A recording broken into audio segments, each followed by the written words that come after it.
Anything tactical? Yeah, Atlantic Tactical. Oh. It's not bad. $1,100. 1,100 is, that's about right. Matter of fact, it's a little level if it's cheap. I don't know if that's what you want to get when it comes to firearms, to be honest with you. You know. For your rent routine,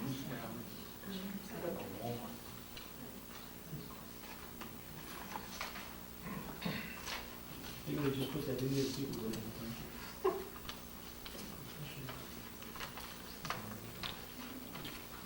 See if we're online right now.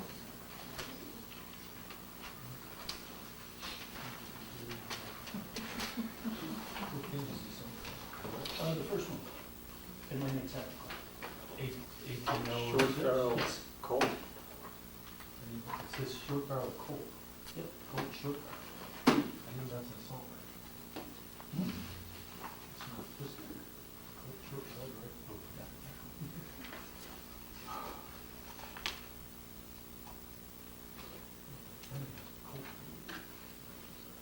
Oh, yeah.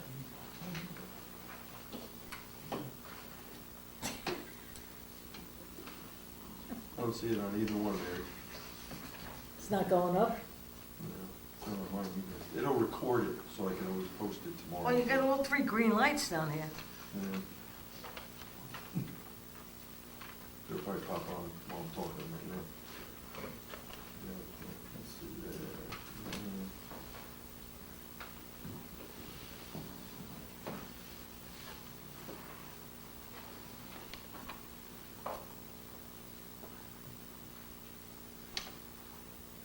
Must be a smoke. Yeah, I don't know what. I was saying they changed the whole website when I got on. Didn't see our information, so I thought I put it in right, but if not, it'll definitely record. So it's gonna continue to record, we'll just post it tomorrow. Okay. All right, meeting called to order. Please rise and salute the flag. Pledge allegiance to the flag of the United States of America and to the republic for which it stands, one nation, under God, indivisible, with liberty and justice for all. Thank you.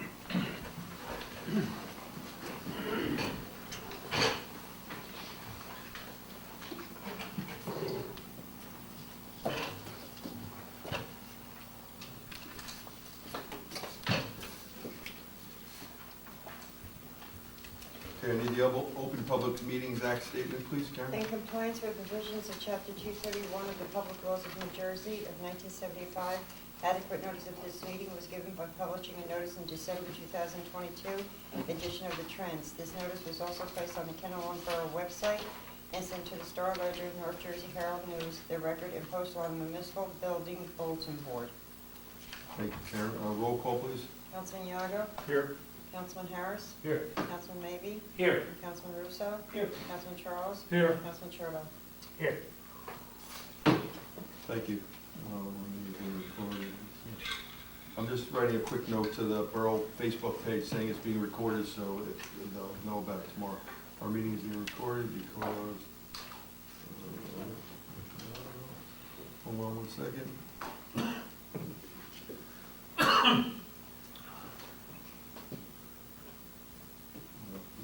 Sorry, I text with one finger.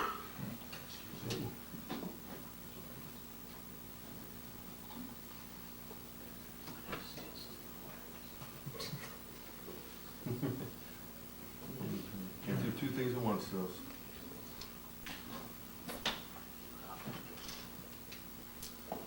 Okay.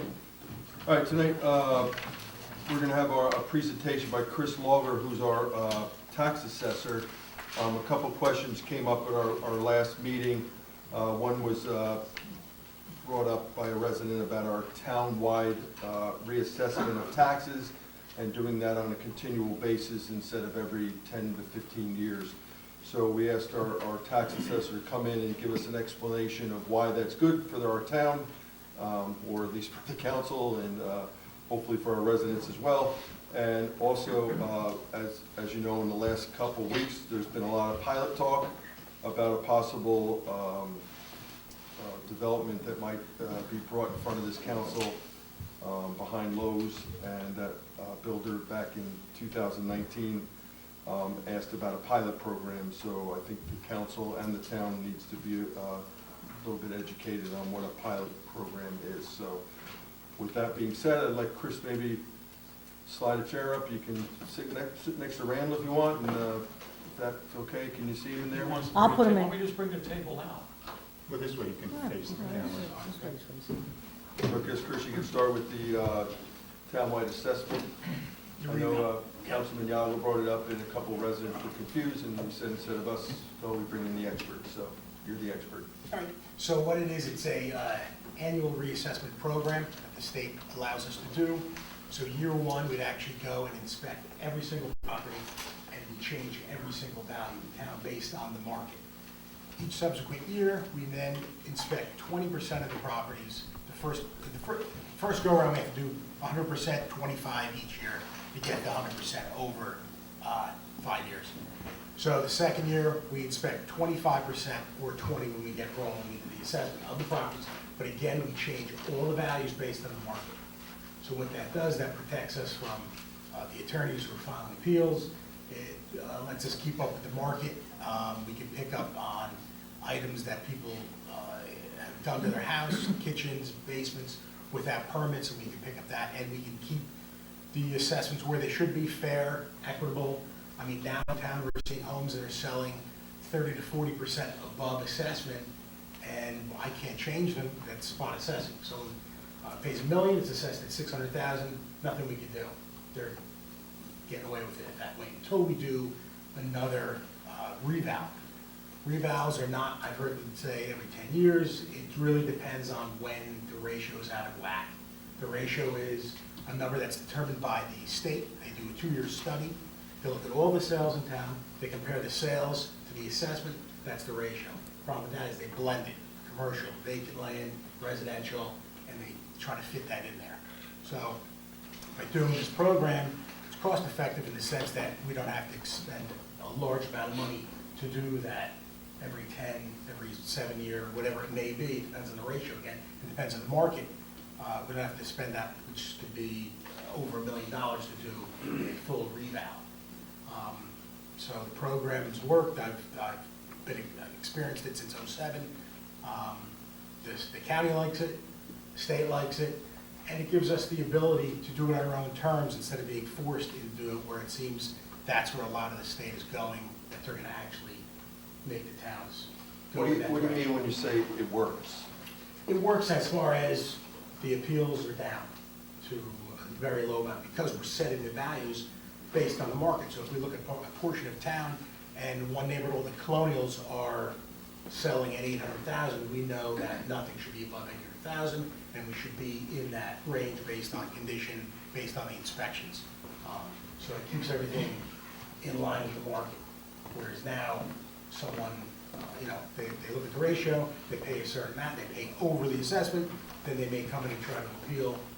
Commercial properties, we keep those in line too, so it drops the appeals down. One town I was in, we had roughly 12,000 line items. We would get maybe 10 appeals a year, that's it, if at that. So it's a smart way to go, and it's a really a good way for us to keep our finger on the pulse of the market. And we're always one step ahead of the market. And it's fair, that's the bottom line.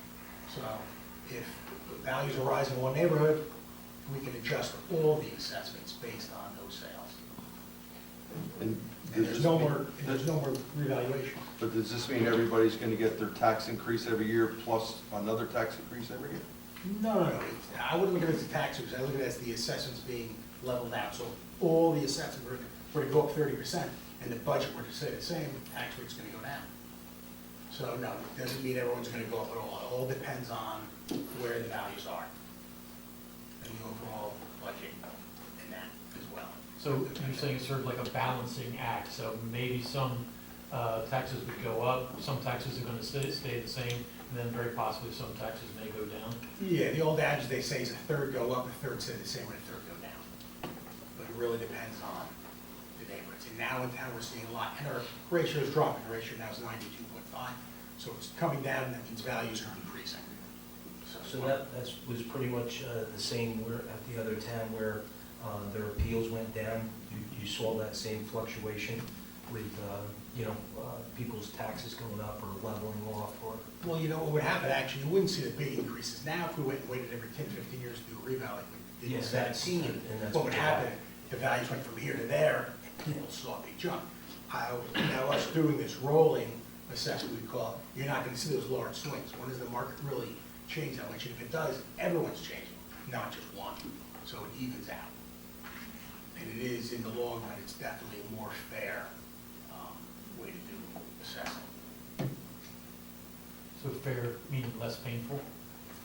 Fair meaning everyone pays their fair share, meaning now I'm in neighborhoods where people are, they're off because, one assessment's high, one's low. Someone did work, we picked it up, people did work without any permits, they're not being assessed. So everyone else in town is paying for that house that's something to do, the bathroom, the basement, whatever it may be, that we didn't see. And sometimes you don't need a permit. It's really honest, you could redo your kitchen, your bathroom, you don't need a permit, but we will never pick that up unless we do the inspections. And the inspections help in that sense that we're getting in and we're actually seeing all the properties. So every 5 years, we're gonna get into every house. And what we would do is if you don't let us in, we're gonna make assumptions based on the neighborhood. You can have a new kitchen, finished basement, things like that. So those get taken into account as well, for the neighborhood within reason. So, If we wanted to go ahead with this in '24, when do we have to start? 24 is out of the question, I think, at this point in time. Here we are in June, we'd have to go for an RFP, we have to get vendors, not that there's many vendors in the state, there's really only 2 at this point. We have to get it approved, go in front of the county, get it sent to the state wants to have the applications before August 1st. It's October 1st of the pre-tax year is when the assessment date is. So this coming October is when the 24 assessment is set. I was thinking we started in January. And the state wants it, they want the application before this August. So if we did do it now, we could do it for 25, and then you could start in 24, you could start anytime you want. Just realizing that valuation, it's always October 1st of the pre-tax year. So 25 is October 1st of 24. And we take all the sales within that time period. So the first year you have to do 100% of all properties in the market.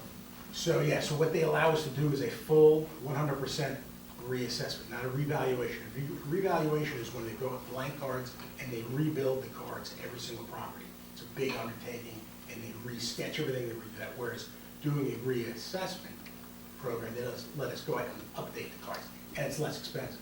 Usually when your ratio is really out of whack, 40%, 50%, then they say, no, you have to do a full reval, which will cost, I'd say, close to $1 million to do a full, if not more. So, by doing this now, our ratio is still a range. I know Butler, they let them do it, Quanah let them do it, like the park, they're gonna let us do it there too, do a reassessment program, so we're not gonna do that full 100% reval and a reassessment. But year 1, yes, we attempt to inspect every single property.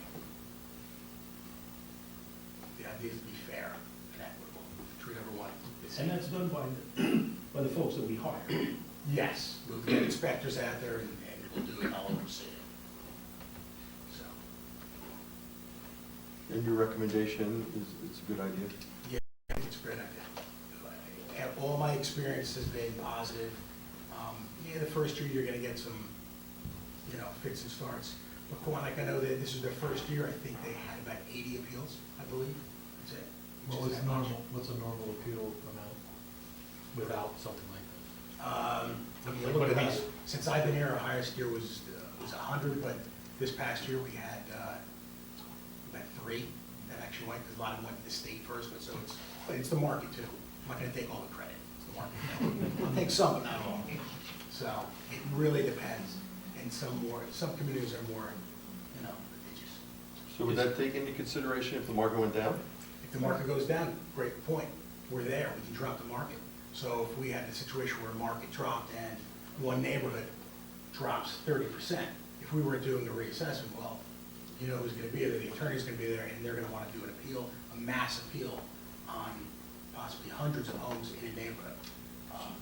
But now you're gonna go in and look at all those homes and lower their taxes, If all of a correct? sudden, the homes in this one neighborhood have all dropped 20% over 1 year, we're gonna bring them down based on that. So you're gonna go with the market, not gonna see 20%. And then we have to raise taxes to compensate for it going down. No, it just redistributes. Exactly. It's always the same amount of money, it's just who's paying it. Yeah, the pie's cut Yeah. differently, think of it that way. And people who have the larger homes are gonna pay Yeah. more. I don't think we need to be comfortable. I think you need to convince the residents that it's something that is not going to severely affect them, especially, I know Face of Lakes went through some real rough time with our Yeah, the reval. last time I heard it, but that wouldn't happen now because we're doing it every year, so you're not, I think the reason they saw the big fluctuation is because it was so many years. That makes sense, And yeah. they caught up with it and they bumped it up. Because the Face of Lakes house values were a lot higher in that period. And how many years did they go that they were higher than they weren't addressed? 17 years. Yeah, so that's why with this, you're not gonna see that fluctuation. We're gonna be able to control it a lot better. Even with where the market is today? It's a good time to do it. You wanna do it before it drops. When the market's down, that it's doing. Right now, based on what we're seeing, our sales are still strong in town. Realize our valuation date is October 1st, 23 for 24. We look at the sales from October 1 from 22 to 23. The sales are still coming in well above assessments. So we're protected that way. Yeah, you wanna do it before it drops, before the attorneys go and start filing the appeals, and that's the damage. When they file out appeals, and they're looking at a lot of issues, thankfully, we're not that bad of a position right now. The only thing that I take issue with what you said was that you had a lot more to do with these lowering the number of tax appeals than you gave yourself credit. You've done a great job. Thank you, I appreciate that. We were at one time well over 100. That was I used the to be norm. in the town, I used to have. That was the norm, over 100. The norm, Yeah. Yeah, that's when we went over and did our thing. poached to Vermont though. Well, it's over here, we went over to the county. And I guess what's important about that number is the fact that that represents quite a lot of money on the attorney's bill, essentially. Every one of those appeals costs. Attorneys have to go over Yeah, tons of money. Yeah, and people don't realize when they file the appeals, it's their tax dollars that are paying for our attorney fees and our appraisal fees and all that stuff that goes into it. So basically, by lowering the number of appeals, you lower the amount that the municipality is spending on basically lawsuits, and that money can go someplace else. Yeah, our exposure is almost zero, because we're able to get to the numbers before the attorneys do. The other issue, Councilman, if I may, is when, as you know, when we collect taxes, we split them up. We collect it for the county and the school system. When there's a tax appeal that's successful and we have to give back a refund, that all comes out of the municipality. They don't share in that at all, so that's a big hit if they get a refund. That's just from us. I think we're looking at roughly 68%, 68 cents of every dollar in the school, so, yeah, we pay back someone, every dollar, 68%, 68 cents to the schools, that's on us, that we pay. We try to have that happen. That's interesting, the school doesn't kick in when someone's reassessed, gets a tax appeal and successfully has a tax appeal. We don't pull that money out of the schools, it's just all out of the It's municipal. already there, because the school gets the budget.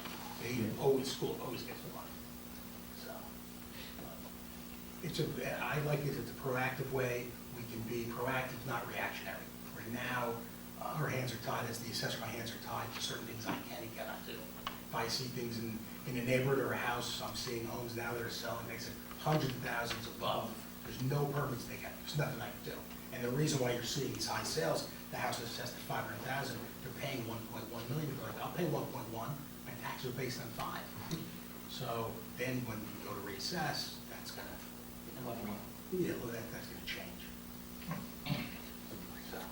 So that also makes it a more realistic, for the new homeowner, or the person that's buying a home in Kinnelon, if the taxes are balanced with the selling price of the house, there's not gonna be any surprises when the reassessment comes in. And what happens is people know, okay, if I'm paying 1.1 million for the house, I'm gonna expect it to go near there.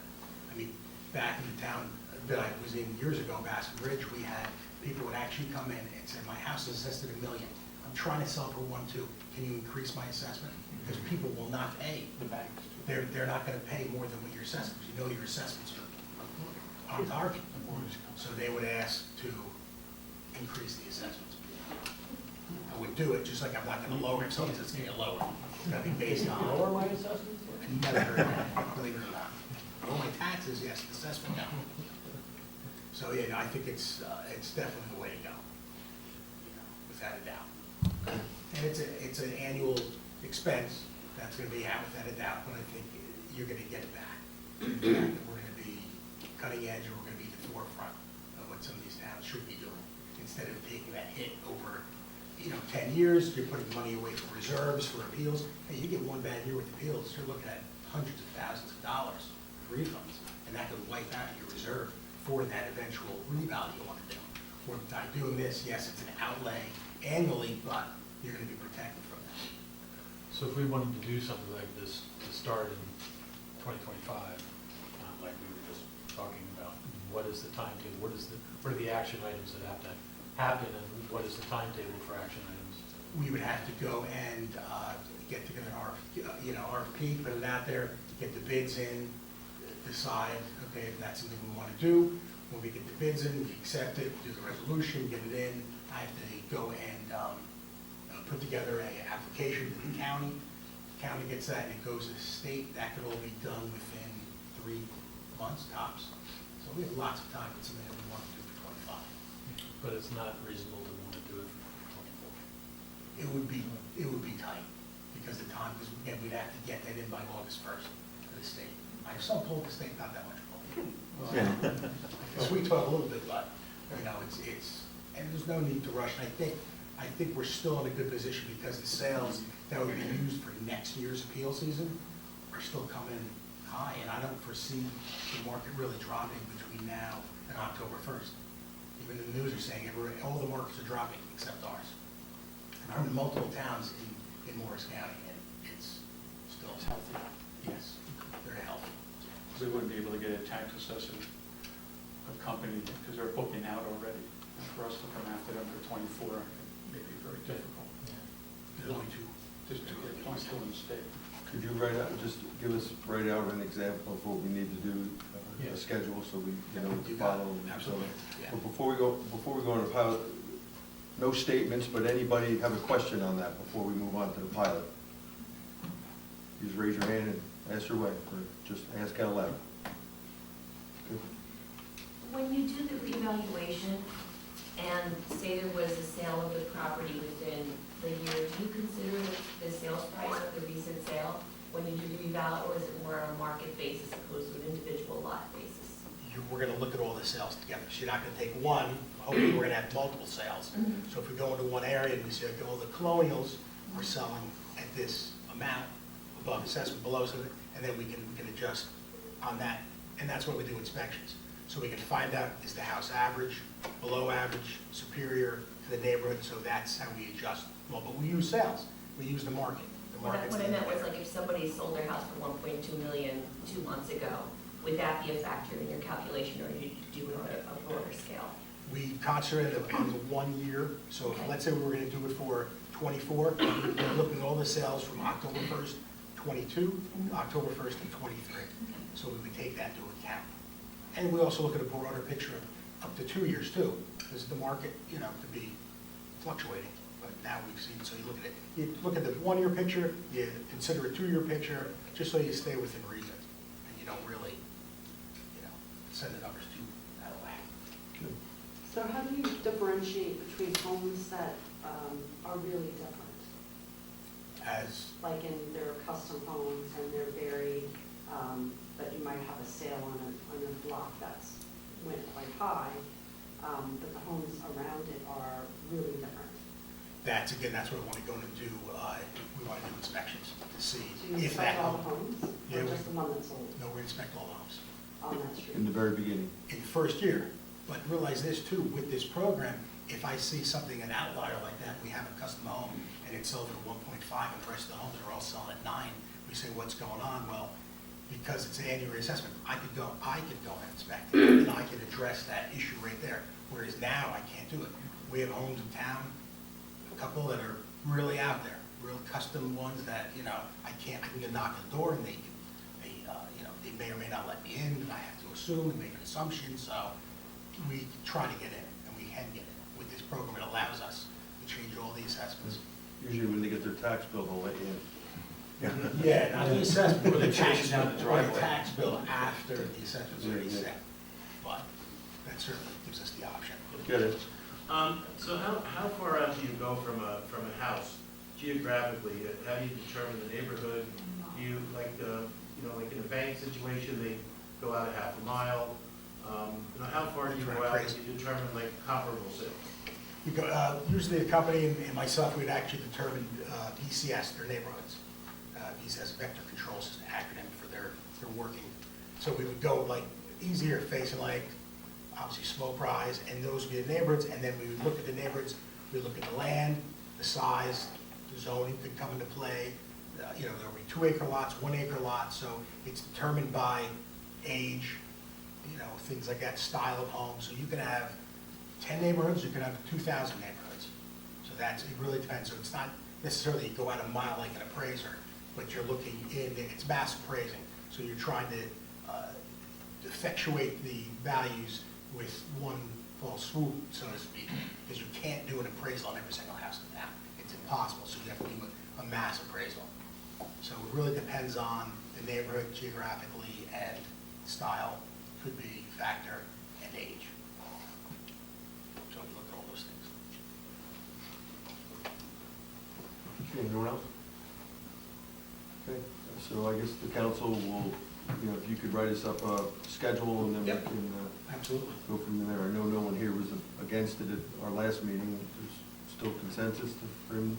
All right, yeah, so if you can give us a schedule of how to move forward. 100%. Like I said, this is our workshop, so it's very casual and communication up here with the council. There will be an open to the public portion and everything else. During these 2 presentations, I'm asking for just questions, and then if you wanted the hearing from the public, you can make your comments about if you think it's a good idea, bad idea. Okay, so we're going to move on to the pilot program overview. Again, Chris is our expert. I asked him to come in and kind of just discuss it, what it is it good, is it bad, and here he is. So my experience with pilot is a payment in lieu of taxes. What it is, it's really an incentive to a builder to build in an area that otherwise would not get built. It's my experience, what I've seen. So, and essentially it is 95% of the payment goes to the town and 5% goes to the county. And that's the way it works for that. It's an agreement that's arranged between the town, attorneys, and the developer as to what the agreed upon amount is. There are some restrictions by the state. The state says it can't be below X, it can't be above Y, and then there's a lot of stuff that's between. A couple of my towns have them, and they're all different. And the positive side that I've seen is that it is, it's an incentive, people want a tax break for the builder, but if the builder didn't get this incentive, the project may not get built. So that's really, the way that I say. I did bring in a handout. I had a seminar with the Lower Garden Professional that really gives a nice breakdown. If you want to just take one, and it's gives you a little more, goes more into detail than I can, because it's really, it's that basic as far as 95 and 5, how it breaks down, how it's an incentive, really incentivized for the developer to get something built that would otherwise not get built. It wouldn't be financially feasible for them to build it. Could you give a copy of this to Jen or Melanie when you're there tomorrow? I can got it. I And then just have them put this on the website. Yeah. So some of the questions I have, let's start with, why would this town want that? Why would we want a pilot? Good question. All right. No, you have to look, if you have a lot that's in need of development that wouldn't otherwise get developed, that would be an incentive to have it done. Realize when they started doing it, it was for the urban areas. It was for Jersey City, Trenton, Camden, Patterson, things like that. You go to Jersey City, they have 8,000 pilots. 8,000, because each condo is a pilot itself. So it's good for that, and now it's come out, into the suburbs. I've seen it where they use it to, like, again, incentivize a developer to come in through a piece of property that they say, you know what, it wouldn't be worthwhile. And then really, the choice comes down to, you want something, or you want nothing? You know, and that's, that's where it's up to the town to say, do we want this development? What is it? Is it warehouse, is it industrial, is it commercial, is it mixed use, is it residential? So, the plus side I would see for a town is they're getting 95% of that value, those taxes that come in.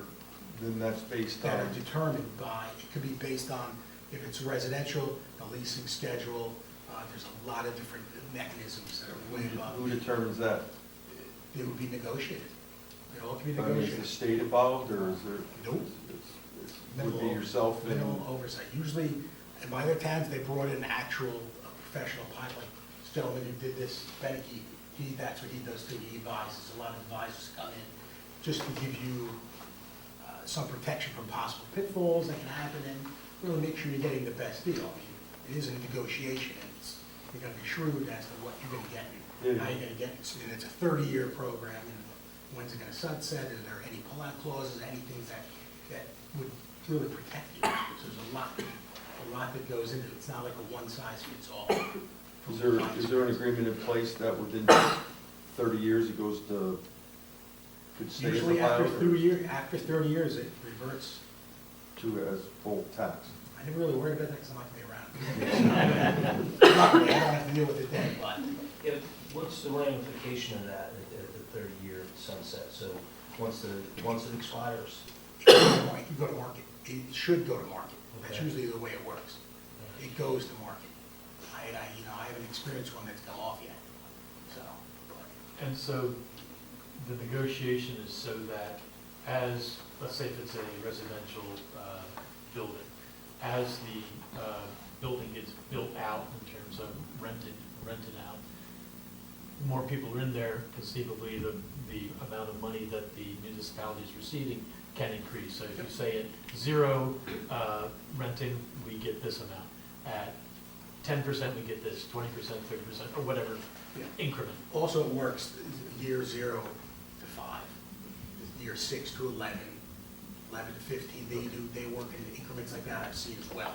So things change like that. There's a lot of moving parts with that. And that's why hiring someone to get involved in negotiations would be a smart move for a municipality as opposed to, like just somebody on the planning board or something like that trying to say, oh, I would say get a professional. There's people who, that's all they do. There's a lot of professionals out there, and they just focus on That's this gentleman? you recommend? Beneke. Yeah, I think our council does Yeah, it's work with Beneke. it as well. Yeah, no, that was a presentation that he did last in April. It's informative. But You would say he's one of the best. he's one of the guys, yeah. There's a couple of guys, there's a couple groups I could refer you to that I'm familiar with in my other towns. So I would say it probably works in Jersey City for a pilot because they have so much Abbott money. So the money is flowing into the school system. So we have a neighbor that's building a lot of apartments, and they're doing a pilot. And I'm saying to them, well, what about the kids in the school system? They need their chunk of money to pay for those new kids that are going to be going into the school system. And if this project is a 55 and over project, which he told us back when, does it make sense for a pilot? To me, there's no kids in the school system. The borough would, in reality, if we full taxed them, the borough would be getting probably, what, $200,000? Somewhere around there, not Yeah, knowing what the plus or dollar, minus, yeah. plus or minus. But now, if we go with the pilot, the borough, which means our police officers, our paving, our DPW, our town as a whole, would be getting $1 million, just use close to $1 million. Let's say anywhere from 700 to $1 million. Usually it runs from 40 to 60%, if not around in that range, what you're going to Okay. get. So if the tax would normally be $1 million, let's say, maybe you negotiate $550,000, $600,000 in a payment, and then the town would get 95% of that, whereas if it was taxed normal, $1 million, they would get roughly, 16% maybe, so you're talking $160,000 out of $1 million assessment, whereas now the school would get theirs, and then the town portion would be, hundreds of thousands with that reduced payment. It's a, you know, it's a decision that has to be made. Yeah, of course. I mean, I look at it as $1 million in our municipality because there's no kids going to the school system. It might not make sense to other people, but to my thought is that we aren't at that point yet. We haven't even hired a professional to get us through this, but I think, I mean, he gives some, there's some interesting examples he gives in there about how he had one place in actuality that they weren't gonna build based on the numbers. If he was gonna build it without the pilot, it didn't make any sense, there's no ROI, there's no return, so they're not gonna do it. So you have to look at a lot and say, you want not, you know, what's there now and what's the revenue coming from that now, wherever that may be, and what could it be with the pilot? And will something be built there without the pilot? That's, and do companies like this help us with making that decision? they could, yeah. You know, I think there's companies out there that'll guide you through it as much as you want. As little or as much as you want. That's what you're on that, Probably. you know, Some New Jersey won't. yeah, so. But, all right. Well, we're also, right now, just talking hypothetically, because this is all from 2019, is it not? And so the individuals that initially proposed that, there's no proposal, active No, proposal? but, I mean, obviously, we all saw that he bought the property, he's researching electric companies, so he's coming. I just want to make sure that we're prepared Oh, absolutely. to have this discussion with him and our professionals and hopefully our new professionals to be able to either A, get the best contract out of him, or B, tell him, you know, the pilot's not right for Kinnelon, and that's, So what we're doing here is being proactive as opposed to being reactive. yes. Well, I supported the pilot originally as a concept for commercial. I don't support it for anything residential because I looked up the developer. He has no age-restricted units. I called him up, told him that I was interested in renting an age-restricted apartment from him, and they said they don't do age-restricted apartments. He did get a approval in Lincoln Park for age restriction, and he got it changed over to market value. I think that's exactly what he plans to do here. What year was that, Phil? What year was that? What year was what? When you got it changed? Last year. 2019, I think? I'm sure the council voted to give them I'm that. sure they did, yeah, under duress, I would think, but, More reason. I'm the assistant on the park. Full disclosure. Oh, full disclosure. Yeah. Well, no, I know they did. They recently, it has to be 2 years ago, right? But, 2019 or something like that? Yeah. And do we have any sort of information about why Lincoln Park chose to do that? I do not. Okay, maybe we should, instead of jumping to conclusions, we should find out. well, Lincoln Park did that because they were in trouble, because they didn't have their COA numbers from last year, and they're this close to a lawsuit, and the council agreed. The state didn't change it, the town changed it. So that's an This important board fact. would be the people that would have changed it. And just be aware that if we go with age restricted, that doesn't count toward our COA obligation, because the state has said that you can't use age restricted housing, 25%. 25%. So you can use it. 25%, but Yeah, what we but were it doing. can count towards but- our affordable housing. Sure.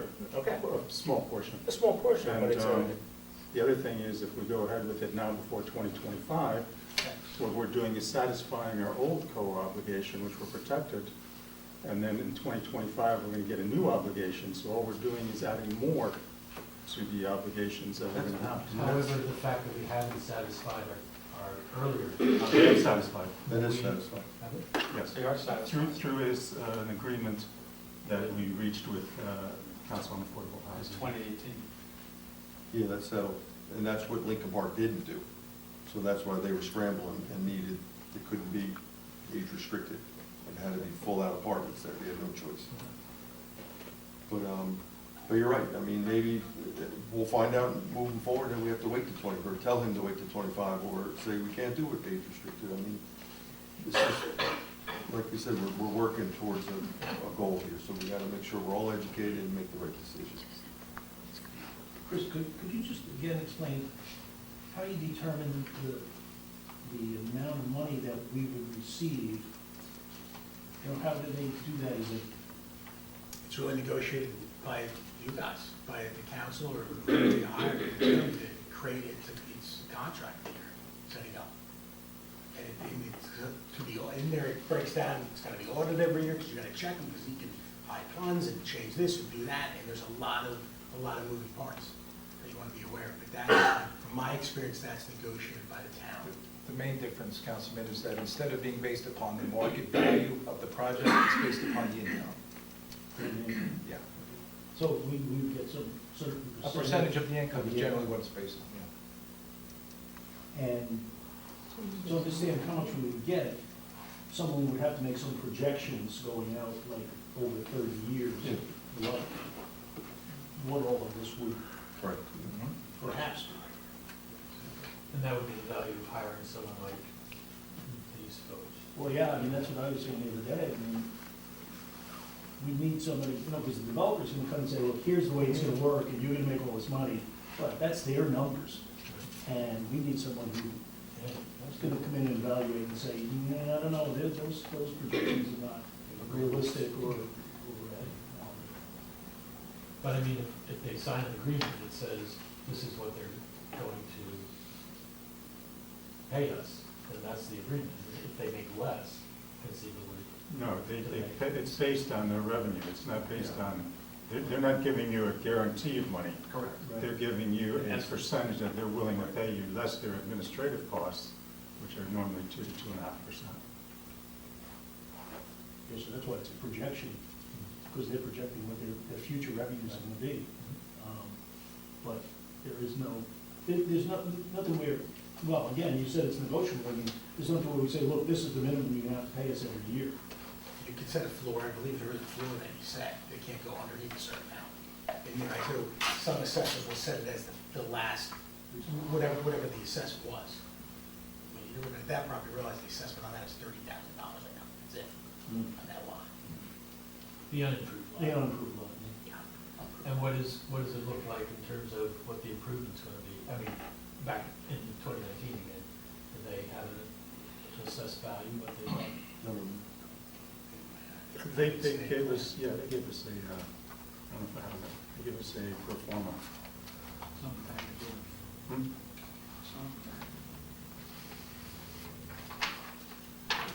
And I can share it with you. It's a $23 million tax break over 30 I mean, years. what is? From their, what they proposed.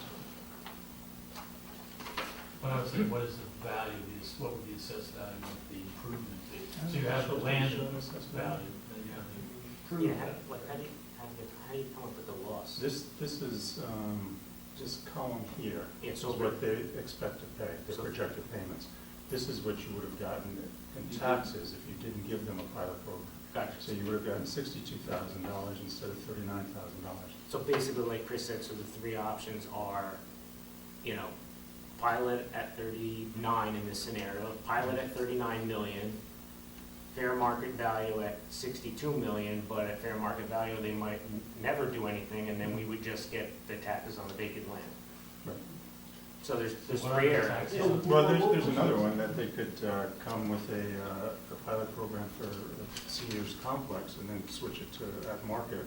Which they did in my And then we've got, Well, then we would have to decide we that. lose. We'd have to decide that as a council. Yeah. Yeah, so they But can't then do you that. lose all the revenue to the schools with the kids going in there. So you want to be careful that you don't allow that to happen because then you're shortchanging the school. I agree, And this goes back to the question of, can we zone for 55 and older and preclude that flip? You can, but again, that the Council on Affordable Housing, or Fair Share Housing Center rather, is not gonna care about what our zoning is in a couple of So years. we would have to probably add another, depending on what our numbers were, we'd have to add another housing unit that accommodates the remaining. Well, you have to reach your numbers somehow. But yeah, the answer is yes, you can zone for over 55. Right, quick question on, I've heard this in a different municipality, sober houses, with the Affordable Housing Board. They were used because the municipality had quite a few of these pop up out through it. And they were able to use those beds as I mean, units. a detox facility or Yeah. something like that? No, it's Yeah. called a sober house. Oh, is that what it's It's called? not a detox, it's Okay. just people that are now sober. There are, Because it's considered, there are a lot of ways that you can meet your obligation, and yeah, developmentally disabled homes, for example, you Right. get 1 credit for each bedroom, not for the whole project. So if you have a 3-bedroom apartment, well, each individual is developmentally disabled, you get 3 credits from that. So there are ways to reach it without building homes, but Fair Share Housing, as of late, has been looking for real, they call them family units. They want some of the units to be eligible for families. Could we restrict the number of bedrooms in the units that are built? Yes. Under Fair Share Housing? Yes. So. Well, they have, Well, you need. I think they have a formula. they have a formula for, just for the affordable units, though. It's Yeah. not for all of them. So for the, usually it's 15 or 20% of the units have to be affordable in a project. And they have a specific formula of how many bedrooms have to be in each one. It's, I know 50% are 2 bedrooms normally. But they want 3 bedrooms in some of them. In the affordable? Yes. The market value, you could do whatever you want. So, you probably don't know this answer, but let's just say, you said you have to have a contract with the builder about the way we're gonna be doing the pilot. Could we also put in there that if at any time this project goes to, regular apartments and there's children in the school systems, there's no longer a pilot deal? That's up for the attorney to answer, that's a good question, but I don't see why not. I mean, if it's a contract, I think you could do, but I don't know. I mean, that's outside my realm. I wouldn't want to give an opinion without. No, that's why I didn't think you would know, but I mean, something we should look, or Brian, you can look into, just for more information for us. To protect yourself. Yeah, that protects us. All right, any questions from the council? So we want to clarify for our neighbors and friends that there's 2 issues. There's the existing agreement with COA at Kinnelon Mall. Lead Mine Road behind Lowe's is an independent project, and it's outside the settlement with COA.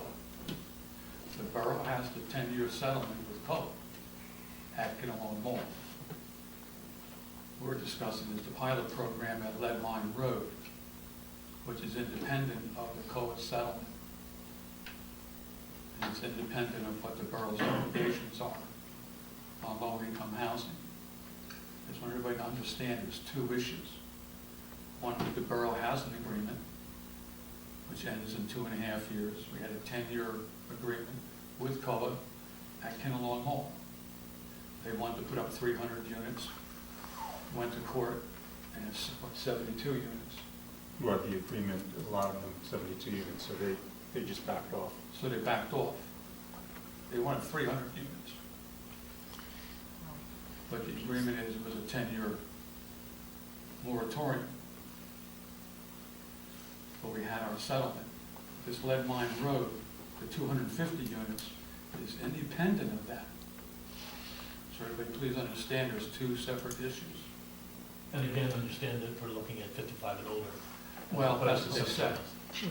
Well, the 300 apartments was a conversation that we had when we met with the owner of that property. It wasn't on the table, he walked out of our meeting not very happy. But he has no idea even that we put an overlay over his property. He has no clue. We never told him, no one told him, so he might not even be in the game. I mean, he's got a tenant coming in, if he gets more, he might. He said want to court. us to see us in court. And when was that? When did he say that? 2 That years was ago? 2 years. No, He said, I'll see you in 25. And he says- I'll see you in 25. But when was that? In 2020? 2019. No, Well, I think it was pre-COVID. Yeah, it was pretty low. 2019. So I'm making the assumption that the apartments for the council, the issue is children in the school system, or is it COA? It's 2 things. It's the worry of children in the school system and you know, we have apartments down here in Kinnelon Ridge. That developer was able to develop and pay market rate, market taxes. And I just don't see giving this developer $23 million tax break to put in residential that I don't think we can guarantee will be senior. I honestly think it's not going to be senior, no matter what he tells us, just like what he did in Lincoln Park. He's going to maneuver and he's going to find a way to get out of it. Yep. As long as the council's in agreement, then we can get out of it. Yeah, I think if we engage with the professionals, we all have a conversation. Ultimately, everybody's got to feel comfortable with what you're doing and, you know, taking the advice of our professionals. But, you know, Kinnelon Ridge has roughly about 87 children in the school system at roughly, call it $27,000 per student. And I think, if I remember correctly, it's pays somewhere around 800,000, 880 in taxes. So when you- 803. Yeah, when you do the math, you know, they're not a lucrative. We're losing money on Kinnelon Ridge. Yeah. One thing we need to consider is the capacity of the school. Are we, you know, has the capacity of the school dropped? It's my understanding that we have less children in the school than we had previously. And one of the things doing is it's driving the cost of each of those individual students up because they're not dropping the school taxes. So as taxes increase and the school membership or population goes down, the cost per student is going to go up. So does it mean if you introduce more children that they're going to be funded at that same rate, or is it going to actually drop the cost per student because you put, let's say you have 16 students in a classroom. No, it would the drop the cost capacity- per student. Yeah, the capacity of the classroom is, let's say, 25. If you've only got 16 or 14 in the class, you increase the number of students in that class. You know, you're not increasing, the cost per student goes down. Correct. It's supposed to go down. Well, you're right, but then the quality of the education might go down too, because when you have 16 students in the classroom and one teacher, and you have 25 students in the classroom and one teacher, you're getting more individual quality education with less students. So, I mean, there's a lot of things, and then programs, they might have to eliminate programs to hire more teachers, because they're capped at the 2%, which they always go up anyway. I don't think you're going to, I mean, I've been an educator at the college level, and you deal with whatever number of students you have in a class. So, and I know my mother has been in the education system, and you deal with the number of students in the class. You find a way to make it work. I'm not saying that, you know, yes, it's better that you have fewer students in a class, so you can give this individual attention. But if you're a quality teacher, then the quality of your education remains the same. I think if I had students in school still, I would want a class with 16 students rather than 25, but Probably would. Yeah.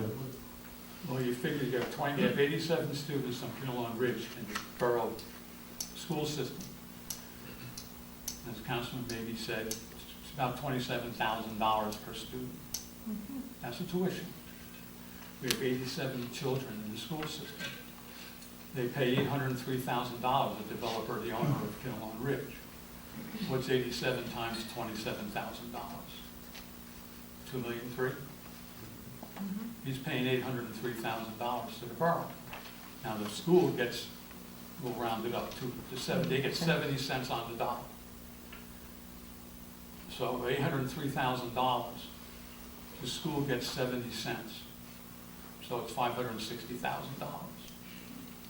If the tuition for 87 kids is $2.2, $2.3 million a year, and the school system's only getting $560,000 from the owner of the Kinnelon Ridge Apartments at market value, who's picking up the difference? Well, it's all relevant We are. to having children. I'll throw my $20,000 in there that I pay in Well, taxes. I know. don't get in school. And a lot don't, but I'm just You know, saying to the, you It's all know, relevant. It's all- to our residents. Anyhow, that's not our discussion for now, because I don't want to. No, but I think it needs to be brought out. I want to make sure we're Everybody understands. educated, so if it does come in front of us, we can all make sure we hire the right professionals and make the right decisions. I have one question for Chris in regard to the reassessment. Will that affect Kinnelon Ridge? Will that affect the apartments? Affect everyone. Okay, so conceivably taxes may go up on, Well, their assessment would go up. After Texas tax will go, remains to be seen, because we have to see what the rest of the market does, but we know they'll be paying their fair share. The developer would pay a fair share. They're paying their taxes, the assessment will be correct. Yes.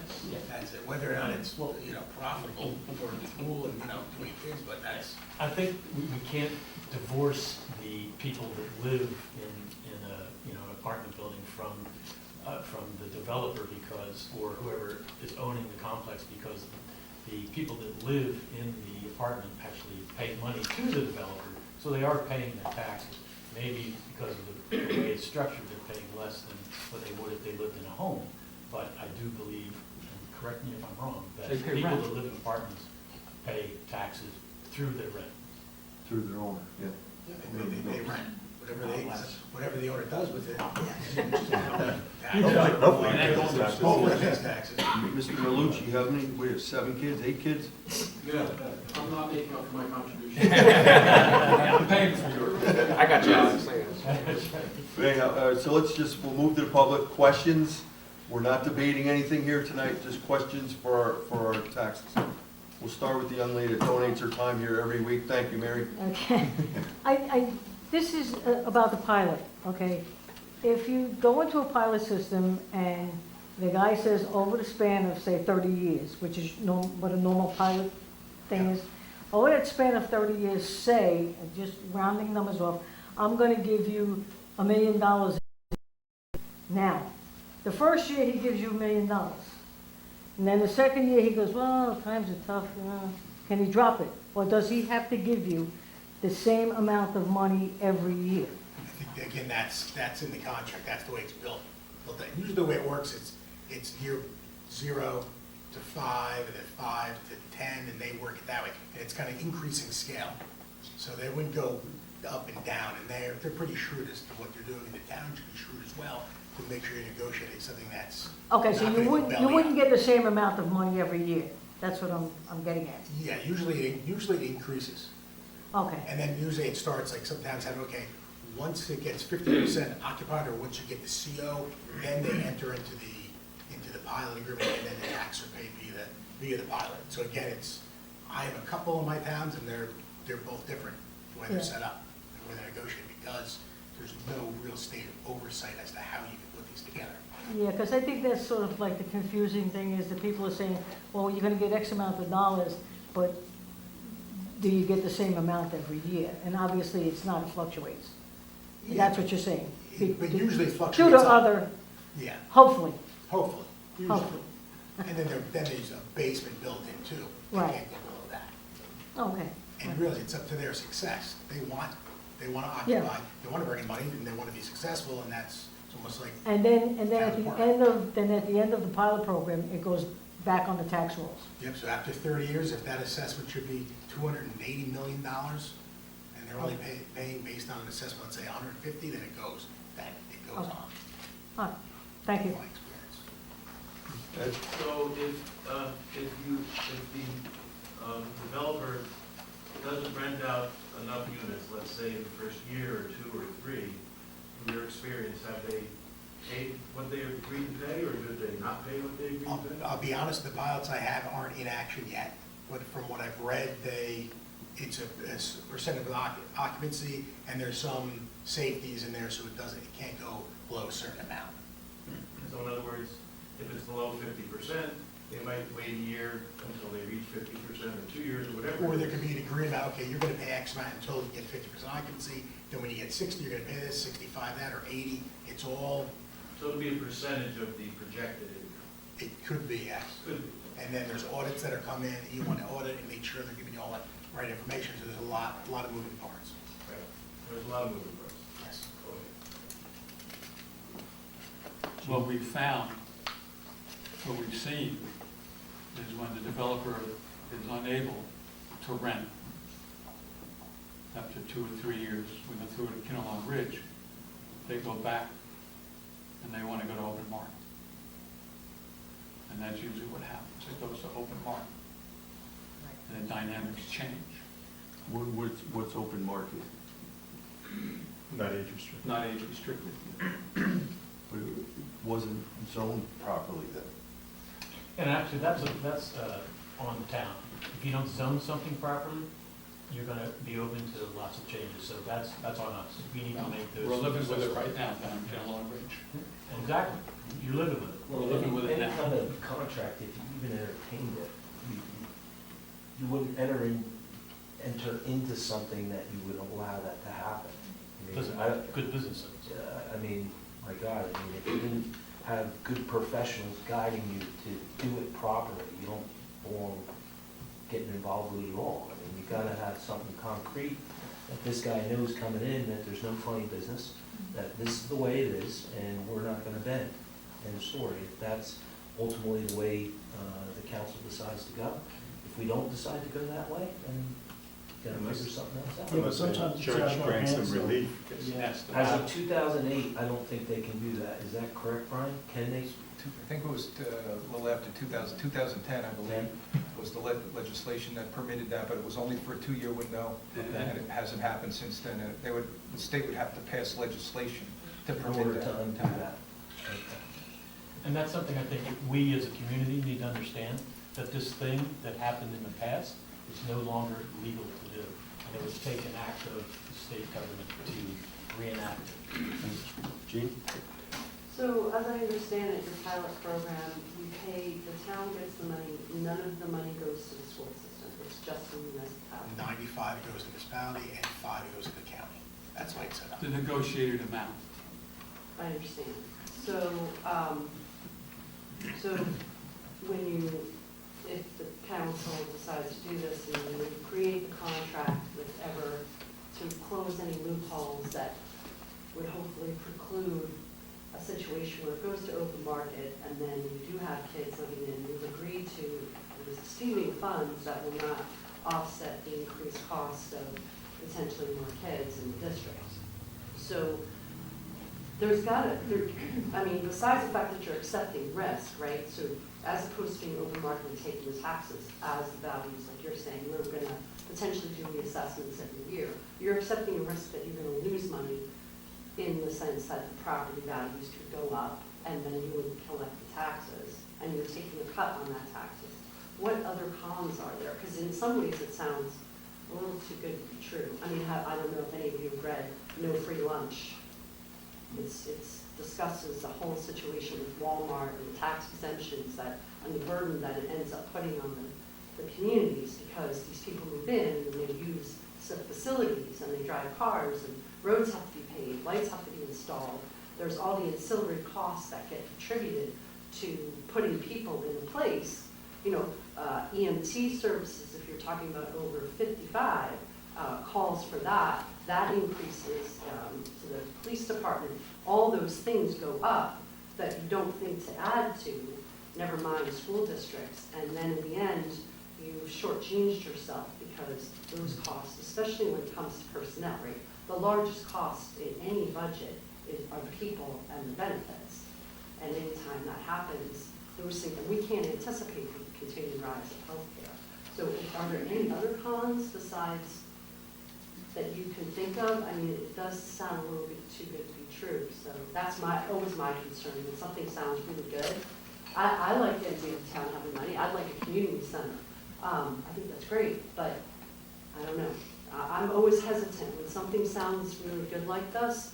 There's always there's some side of it that I would just definitely be critical about. I don't know, is there any other cons? Any of my pilots that I've experienced, I haven't gone through multiple years again, so I don't know Yeah. as of yet. I will say one plus is there's no appeals. They're not appealing. Well, of course. Why would Nice. they? They don't pay tax. One, just one last thing on the COA. Maybe you could clarify for the community, this is a state requirement. And that means that we have to go get builders to build low income, or anytime we develop, we have to offer? No, it means that the state has had rounds. We're in the 3rd round now, we're going to go into the 4th round in 2025.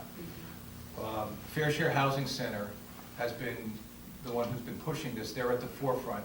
Every town has to make an agreement with Fair Share Housing, and that settles what your number is, how many units are allocated to you. If you don't get a settlement with them, what happens is you are liable to get a builder's remedy suit, where a builder comes in and says, you know what? I'm gonna build something, and I'm gonna give you a lot of affordable units on it, and he goes to court. The court will grant a builder a much higher density than what would normally be zoned for that property. That's the problem with not taking Which is what care. happened in Lincoln Park on this, probably. Yes. Where they got kind of hot knot. So what you're saying is in 2025, we'll go to round 4. If we've had no development, so we've actually had no opportunity to develop low-income housing here, then we're not, like, then we just come up with an agreement that we're still looking into this lot, we're discussing it, we're looking.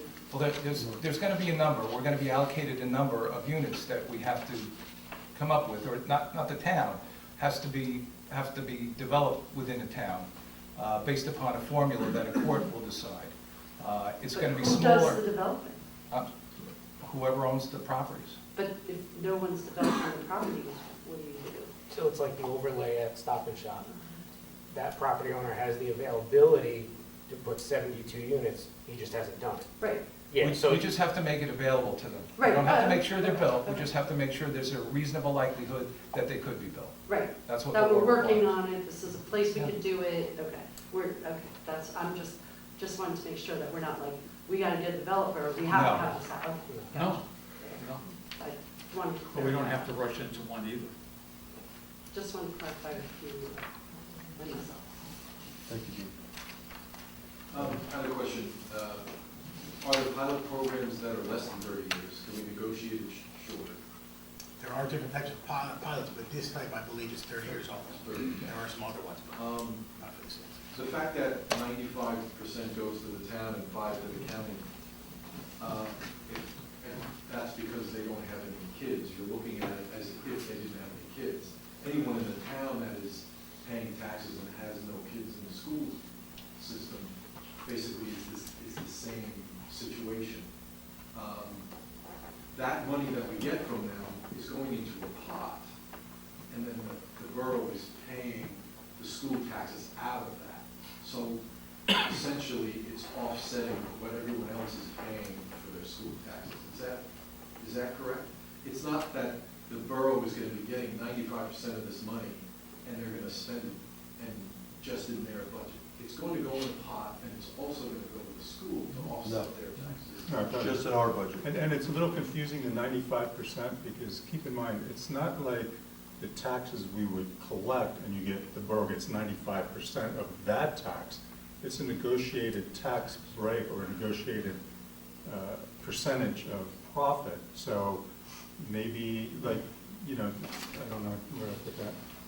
I think what Brian's point is that we can spend the money however we want. If we wanted to take some of that money and give it to the schools, we could do that, especially if, for some reason or other, some of those apartments had students in them. We could take some of that money and give it to the school. We don't have to spend it on something else. It would just mean if our municipal budget was this, and the school budget was this, and we got money from the pilot program, that money is going to make people that are paying taxes that's going to the school, they're going to have to pay a little less. They won't have to pay as much No. because we're getting more money from this pilot program. No. Is that true? No. Or does that 95% go into a dedicated fund just for the borough, and they only spend it for their budget? Yes. I Only goes to the understand. borough. You gotta think there's the tax rate. So look at the portion of the municipal tax rate, it's gonna go down. But the school tax rate's gonna stay the same. There's no way that anybody's giving you your tax money back, right? Let's just be honest. I'm on Board of Education. We're not giving you your money back because we Yeah. can barely pay for our budget machine. There's a clause in the Which ones? the way in which boroughs can interact with school systems, and there's different types of school systems. I forget what the terminology was, but you can give, the school sets an amount that has to be collected in taxes. The town can give more than what the school is requesting. And the town can negotiate into a pilot program that the school will get some portion of the money. The reason that doesn't normally happen is when the school district comes up with a budget, we have to give them 100% of their budget. So it doesn't really matter. They're going to get what their budget So is. they're gonna actually So- increase their budget. And so that money that the pilot is paying to the town could be used to pay that additional cost, right? So let me ask you this, why would we give the developer a break and then take the money that he's paying to the town as Because a for the whole benefit to us, town. and then give it back to the school? Do you not And he consider gets the the school break. part of this town? No, what I'm saying is, why not just That's what I'm charge it? hearing. Couldn't you work in the pilot, that the pilot, You in can the look into it. negotiation, that if there is a kid in that 55 and older because they're living with a grandparent, that they would have to then pay something Right. towards the school? Could you negotiate that in the contract? Don't know, that would be up to the attorney, that would be pretty in-depth and pretty, Well, just I don't being, know the answer to that. yeah, I don't know, I'm just thinking like, hey, you gotta look at every, you But gotta all I'm saying- turn every yeah, stone. all I'm saying is that if this is such a great deal that the town gets all this money, the school gets none of the money, then how are we now saying that, okay, we're gonna take the money that we're getting, this great deal, and now we're gonna transfer it back to the school, as opposed to the developer just paying regular taxes and letting the school have their portion and the town have their portion? How long Right. is this piece of land been undeveloped? How long has this piece of land been undeveloped? I don't know. 40 years, 50 years? 40 or 50 years? Is anyone beating down the door to develop that land? No, they're not. Okay. Is any money coming into the town other than the assessed $30,000 value of the land? No, there's no. Well, we're not talking But about. sometimes that small tax payment is better than if there's a deficit, after you get done giving the developer everything that he wants. I think, And then it what comes I'm back hearing and from your you schools is get that hammered. you're not, you don't like the fact that someone might be paying less than what they could be made to pay if they were developing the land in the normal way that, if the land was desirable. Let's say if the high school was undeveloped, prime real estate, we could put a whole bunch of houses there. That would be great, right? We could get a whole lot of tax money there. But having a piece of property that's undesirable, nobody wants it, but yet someone wants to come in and actually develop it because they can make it useful and the town benefits from it. That's what I'm saying. So there's money coming in as opposed to no money coming in. And that money can be used for the many things that we need to use it for. And I'm not against the pilot. I think pilots work great with commercial property.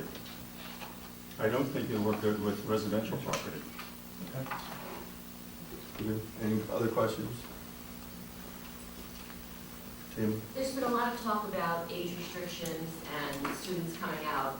And one of the things that comes to mind is, yes, the state legislature has passed a law in the past lifting home rule and lifting age restriction.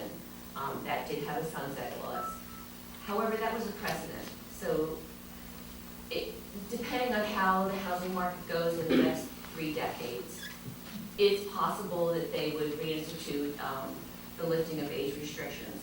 So my question is this, and it's probably an attorney question, and maybe you may have to research this, but if we decide to move forward with granting this not paying any money to the students or to the school district, and perhaps the age restriction is lifted by the legislature and becomes free market, would it be possible to build into the agreement that if that happens and it becomes free market, that the pilot agreement is void and that it becomes to a tax assessed basis? I don't know if that's I possible. think the mayor asked that earlier. I have that written down as something I have to look into. Because I know some of the agreements that the Capital Group has had is once it becomes, there's an opportunity for the developer to switch it to tax assessed when it becomes preferable for them. They tend to put that in their agreement. So I was thinking, from a borough's point of view, perhaps we might want to put that in our agreement so that we can protect ourselves. Yep. He's gonna research that for us. Hello? There seems to be so many questions about the pilot program. Can we possibly get Beneke or another professional who has had the experience? I mean, Mr. Lavery, thank you for coming tonight, but if you don't have more than a couple of years, or you don't have a pilot that's up and running yet, can we get a professional in here that might be able to answer some of these questions we have? We'll look into that. Yep, no, I definitely, Maybe we have We another definitely will. public presentation. yeah. When we get to that point, I think we'll have all that involved. It's a great question. All right, any other questions?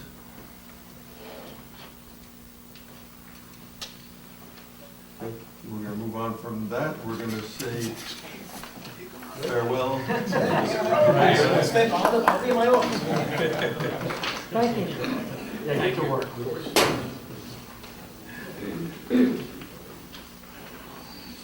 And now, before we move on to the attorney report, we're gonna talk a little bit, are we doing HIF? I think I saw Frank here. Can't really miss him at 6'5". Frank 4, Mr. Belli, Mayor. Party of one. 6 foot. Talk about our health insurance, which is something exciting you probably want to stick around for. You're gonna have to drag the chair back. Just put it over there. But we still will be talking about Lake Reality Dam tonight, Maple Lake Dam tonight, and then we have a couple of things on the council committee reports. If you looked at the agenda, just so if you're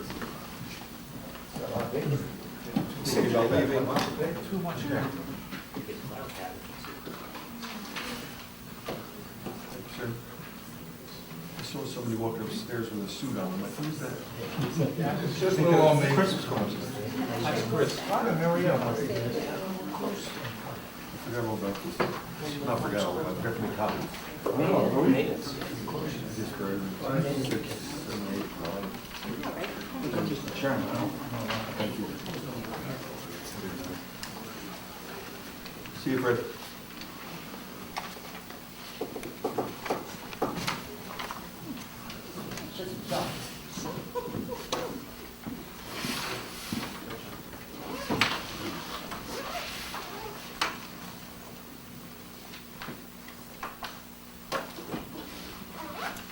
Jack, floor is yours.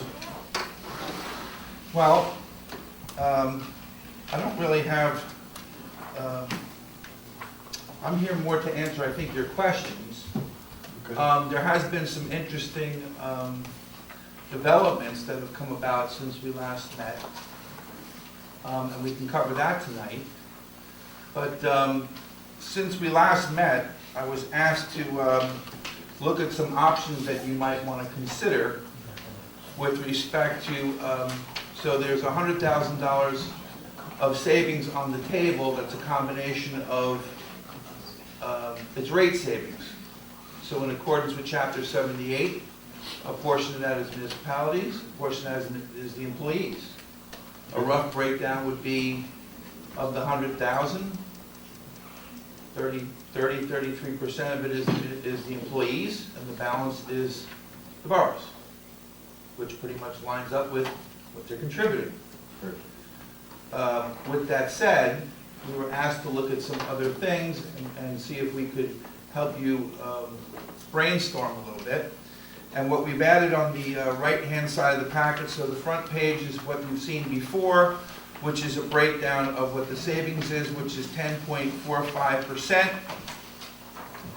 And behind that is two options for your consideration, which are relatively low cost, but I think nice benefits when you're talking about rounding out an employee compensation package.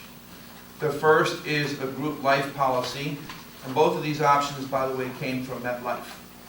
So one is a group life policy, and you see that the coverage is either $10,000 or $20,000, and it also has accidental death and dismemberment. So any active employee, this is, by the way, all the numbers that you see cover all of the employees of the municipality. And you could add, which either option you chose, and quite frankly, we would choose the second one because we think it's not a lot of money more to really give a meaningful benefit. So if someone were to pass while they were an active employee of the borough, regardless of what they're getting anywhere else from the pension system, from a private policy or the like, they would get an additional either 10 or 20,000 again, whether or option 2.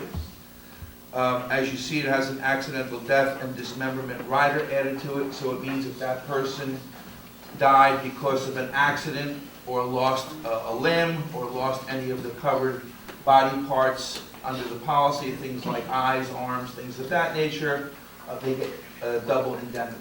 So the option becomes a $20,000 or a $40,000 You're option. supposed to be excited about that?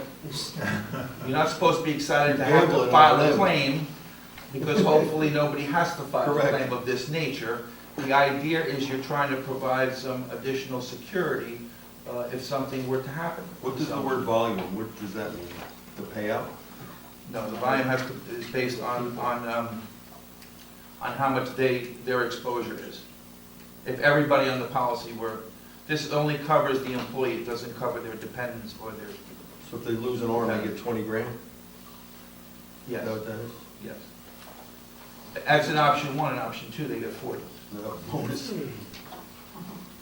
And you see that premium would be $3,351 for the entire group, and they gave you a 2-year rate guarantee, and the coverage, these coverages are generally very stable, so you don't see large increases in this over time.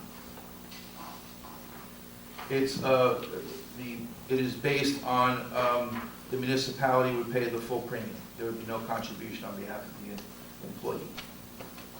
Behind that is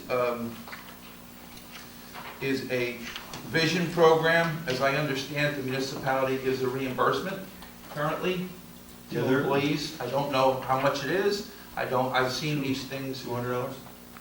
$300, and they claim that their appointments with the eye doctor is covered under the health insurance they currently have. That's correct. And it would be covered under the new health insurance. Right. But it doesn't cover them if they're out of network. This plan would still pay a benefit out of network for an out-of-network exam, depending on, some people need specialists to perform their exams, depending on the condition of their eyes and the like. It also provides a lens and a contact lens and a frame and lens allowance. And that's MetLife. And that's with MetLife. That would also be a 2-year rate guarantee. And to add that program would be a total of, why don't we round it to $6,600? It's $6,554. 60. So, I'll round it. So for literally under $10,000, you could add both of these, and you're adding, I think you're adding value to the program. I think, That says out of network, right? The 65, or is that? No, it's a different column. I Oh, thought it's the just same, a I thought the different same column? thing. Okay. I think once you get out of the green, the light green. Oh, okay. once you get out of the light green, Like, right, like what's the annualized, It looks like the out of pocket, That's what out of I'm- network would be the bottom number, and the in-network would be the other bottom number. no, there's a monthly and an annualized number. Yeah, I Two know, different charts are but just- you look at the top, you see out of network, you follow down. Oh, no, it ends at the heavy line where the Okay, 48-month rates and then the premiums are listed. okay.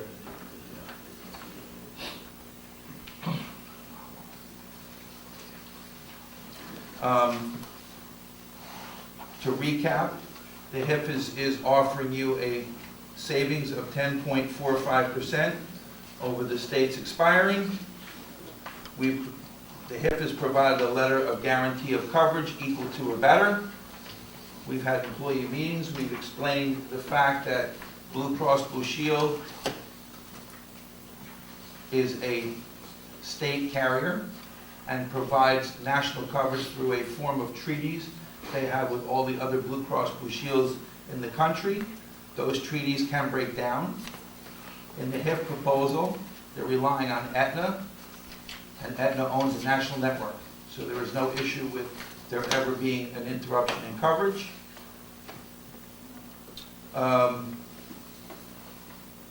We also provided a 20-year rate history between the state health benefits program and the HIP. And overall, you can see that all years combined, you see where the HIP was at, in this 20-year period, 6.54%, 6.57% versus the state's 6.43.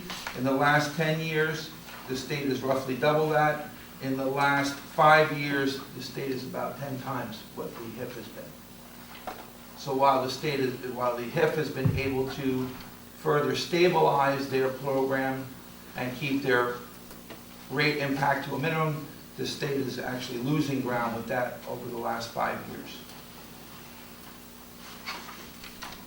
The other thing that we included, because I said there was some new information since we last met, and I brought a copy for you to have. I didn't put it in everybody's packet.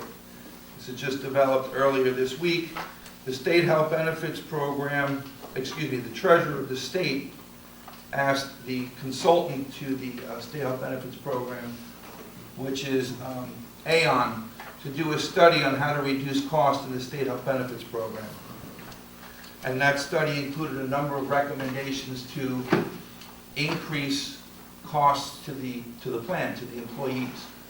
So it recommended things like increasing the co-pays for specialists. It included implementing a surcharge of $50 per month to be paid solely by the employee, not subject to Chapter 78 contributions. If you add a dependent that could otherwise have coverage outside of the employee of the municipality. I also have a number of unions around the state put out a press release condemning the report. At this point, it's purely discussion. Nothing has been settled. The latest report from Aon is the state is running a little hotter than, I think they're about 1.5% higher than what they projected to be. That's statistically, at this point in the game, insignificant. So when you say the state, you mean the plan we're currently in? Plan we're currently in. So that's the latest development since we last met. I'm going to be addressing this a little bit in my report, and we've gotten some feedback from a couple of employees. I want to share that with you privately, rather than discussing it in public here right now, because it's more personal. One of the things that, we'll talk about that in my report, but there'll be some, I'll be mentioning this. Well, I think it's something that we need to talk about now, so you said you wanted to report at least. Let me just do that portion of my Let's- report. So we can make a decision on what our guidance for Frank is moving forward. Oh, because you're going to need me. Yeah. All right, so.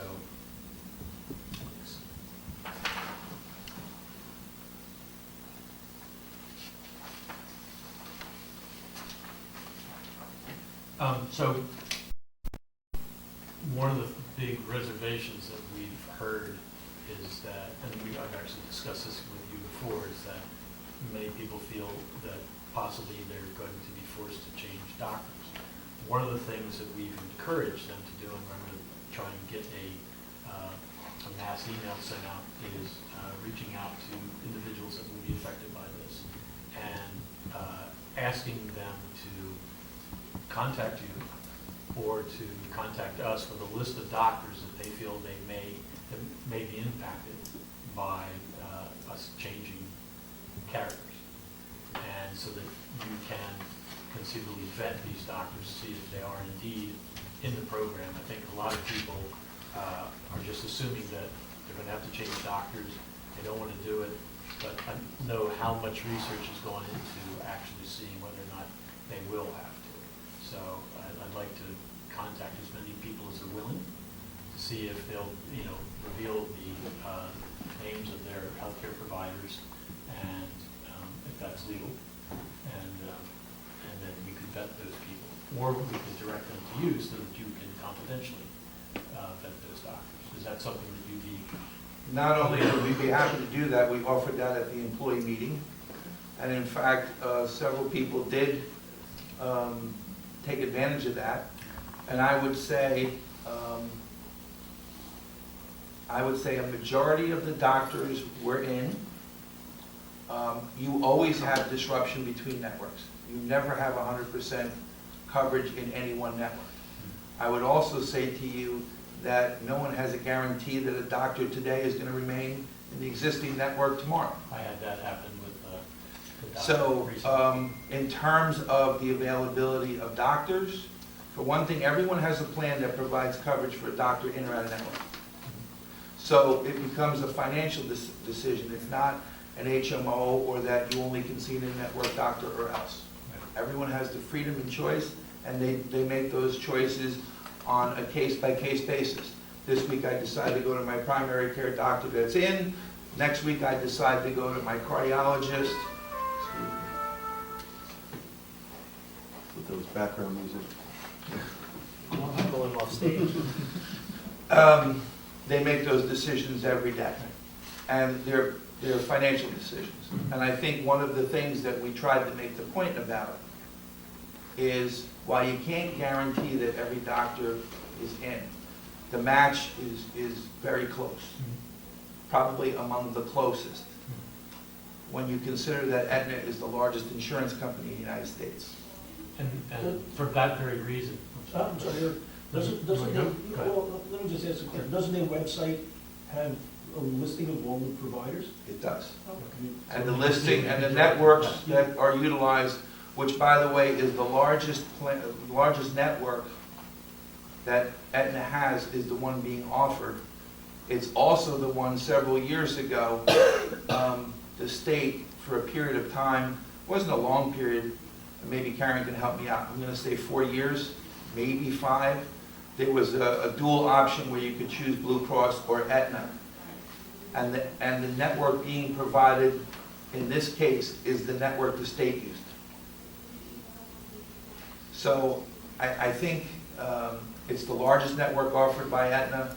It's a network that is every bit as comparable as the Blues. With that said, there will be someone that says my doctor is not in network. There will be someone else that says, I used to have a doctor out of network and now they're in. And that's how it falls. Is generally the case. With that said, we have offered to help. We have helped. We'll help more.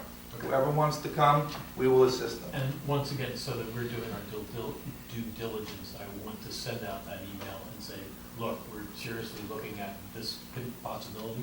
We're looking at, some options within the plan. But if you are concerned, either go to the website or, reach out to our insurance provider and see, if they can allay your fears. There's only so much we can do. I mean, if people don't want to do any research about it, they just want to complain or claim that it's an issue, we just can't do anything. I'm not sure where we are in the process with that, Councilman. I'll just throw that out there. If we're at the point where people just want to complain, or if we've completed, this has been on the table now for over 60 days. And I do have to report to all of you that at some point, and it's not going to be that much longer, the HIF's going to rescind the offer. Right? Because I will say to you that there is such an explosion of applicants. The state has already lost over 30 accounts, and of those accounts, they've lost the city of Trenton, they've lost the city of Newark, they've lost the city of Camden, and one other one that I always forget, and if Renee was sitting here, she'd tell me what it is. But with that said, they've lost a lot of volume. So There's already a talk, and I think the thing, and I had this discussion in another town, now we'll be finalizing another town that's going to join the North Jersey HIF. The North Jersey HIF has had a 40% increase in membership this year. Now, the members that are there are toiling with the fact that they have a very healthy fund that has worked very well for 30 years, that has a $13 million surplus, as opposed to a state health benefit program that at the end of the year had less than 28 days of cash to pay claims, which is why the state panicked and raised the rates. They also excluded all of the stakeholders in Trenton to weigh in on this process. So one of the things that we've tried to do with your employees, they have a false sense, and I use the word false, a false sense of security with the state. In the Chapter 78 law, adopted in 2011, the state, everybody knows about the contributions that came out of that law. They didn't read all the details in that law. The state granted itself exclusive right to change the plan design without any ability for a union or collective bargaining agreement to supersede the state's change. So if the state changes the plan design, no one has any say. The law was adopted in 2011.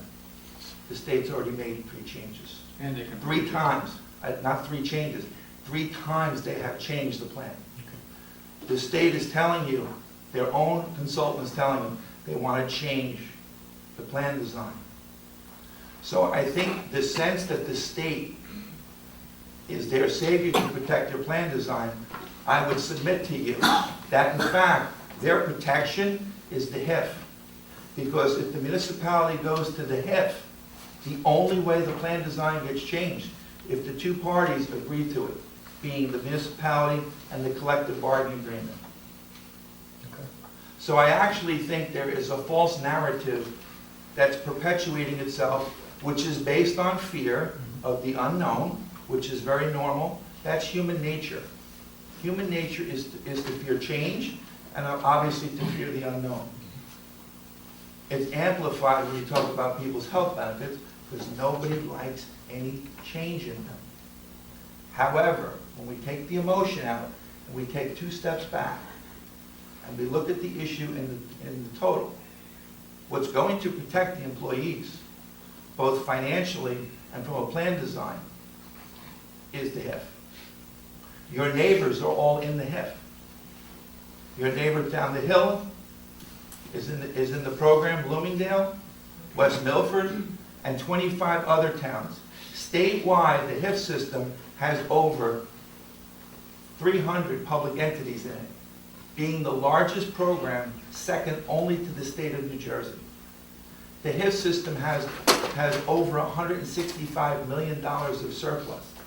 The state health benefits, as I reported, has virtually no money. That's why they want to change the plan. And maybe that's something that also we can use. So I think at some point, with all due respect, I can't hold the HIF off much longer, because there are other towns that want to join. And they will only allow so many, because they're going to protect. Remember, they don't have to offer membership to anybody. The state health benefits has to take anybody. My job is to make the people understand that this is the best move for them. And the personnel committee, that's our job. And we are working toward that. I have some personal questions, not my personal questions, but questions that were brought up that I don't want to discuss here. It has something to do with contract negotiations and stuff like that. So I would like to make an appointment, basically, to talk to you. I will make myself available to whenever it's convenient. You're the elected official that has to balance your paying job to your civic duties. I'm the paid professional. I'll make myself available whenever it's good. Thank you. That's all that I have to share. Okay. Any questions for Fred? No, I do think we should, once the questions are asked or answered, we should probably make sure we get this on this month's agenda. That would be nice if we. Yeah, we're almost 6 months into paying for the state program, so. If we could get something on the agenda for the next meeting, that would be great. And if I get my answers in, we can. Right here, report correct? to that, report that. Frank, this is the copy of the resolution? Yeah, I compared the resolutions, I think. Okay. I think we gave you the F1. Yeah, I we brought got a copy of it with me. This Brian- is the Brian sent it to resolution us. that I need to use for next month, or this is what they agreed to? This top one. Correct. And then the next one is the agreement. So Correct. We'll ask Brian just to look it over and then, So we should discuss this again. at the next meeting. nope, No, it's going to be on the public meeting for a vote. or vote. So you're gonna have to just individually discuss it with the councilman. For the next public. Correct, yes, so next Thursday it'll be up for a So a vote. week from today, we're going to. Mr. Mayor, if it's okay, No, we held off last month. These are the, we'll email to you as well. Mr. Mayor, I'll give Karen Yes. the report. This is the Aon report I have I that. spoke about. We did put it in the package? Yeah. Okay. Yeah, I And have this it. is the, I have that in here too, The study? okay? I wasn't But I'll sure if take the it staff in. put that I'll in. take another one. Thank you. Hey Frank, not to be redundant, but just with all of our white collar and obviously our police union, we meet all our equal to or better than. yes, It's better. and that is put in writing to them. Okay. And I also elaborated when I met with the employees that in my humble opinion, they have an equal to a better letter, which is the contractual and legal obligation of the municipality in accordance with the collective bargaining agreements. I said to them, I think it's better, and I gave the example one of the national network I just spoke about with Aetna versus the treaties that you rely on. And it was about 10 years ago, I lose track of time, particularly as you get a little older, you forget when things happened. But there was a period of time when Blue Cross of North Carolina and Blue Cross of New Jersey severed relationships.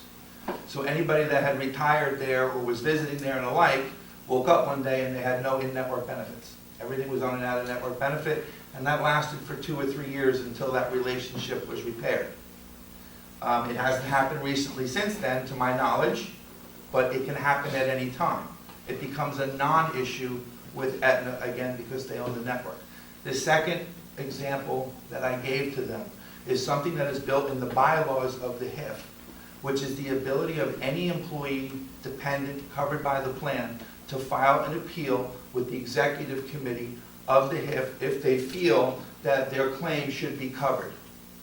And I gave an example with the employees of, and I'll use that example, and I'll make sure that it's HIPAA compliant so that there's no way that you can identify who it is I'm talking about.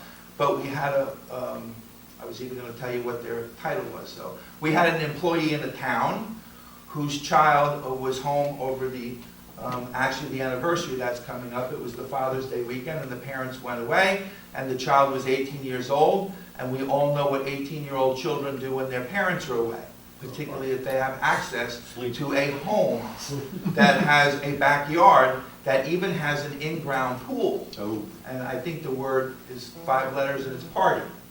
And a party was planned, and the party was had. And all is nice until the dependent of the employee jumped in the pool and broke her neck and became a paraplegic. And she was receiving, and they were receiving treatment at Sloan Kettering. And the child was not responding. And the parents came to us and said, there's a program called Push to Walk, which actually started in Riverdale. Kinnelon. Did it start in Kinnelon? Yep. With the family. All right, when I knew it, they were in Riverdale. I believe they are now in Oakland. And the program is a Amazing. intensified fitness program to get the body to respond. And it was not covered by insurance because it is not a medical treatment facility. And they said we can continue to use Kessler and spend the plan money and probably get noticed in drafting that appeal. And it went before, it was not before the North Jersey HIF, it was a sister HIF that's in Bergen County called the Bergen Municipal Employee Benefits Fund. And it went before the committee and they approved it.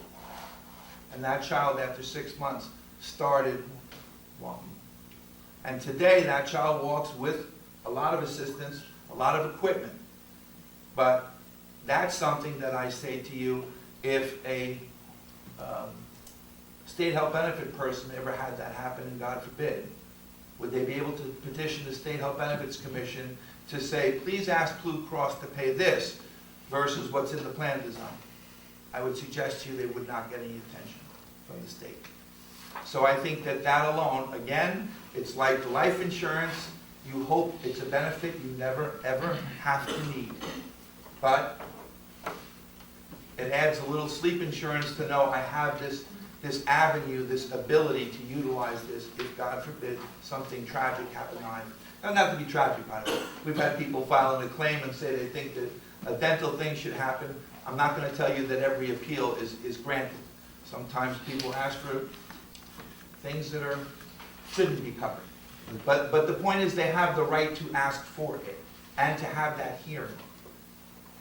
And that would be what I would say to you is the two outright benefits over the existing plan, in addition to the guarantee, in addition to a national network, and the ability to customize plan designs in the future and be part of a fiscally sound program. Okay.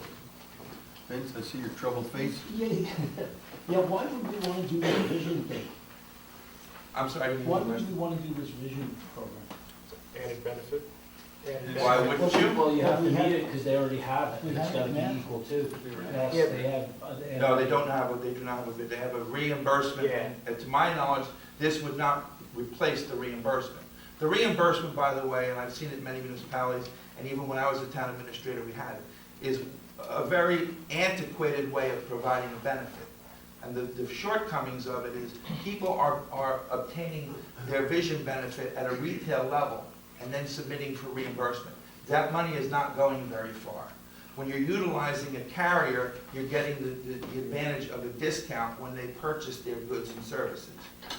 So if this dovetails with the reimbursement, they use this first, use the borough's reimbursement plan as a supplement to this, and now their benefit has gone much further. So you're I saying we thought would that this was, retain? I thought this was gonna take the place of the program we have now. You're saying add It's to going it. to add to it. So Makes it better, basically that reimbursement, Frank, would go towards like the copay and It stuff. goes to the out-of-pocket that this plan wouldn't cover. It's an improvement. And this plan would cover family. Yes. So right now, it just Employee covers, and all of their covered dependents. and right now, the one is just employee, what they have now. So what they have right now I'm not is just. familiar with what it is, I just know it Is exists. it just the, The 300 is only, the 300 reimbursement is only for the employees. correct, yeah, so That's this would it. be, This would be for your family. correct. Significant improvement. Yeah, so this would, This correct. is a plus. This is an extremely any benefit for the employee. A Or at a very good reasonable, at a plus. reasonable rate. And family. And family.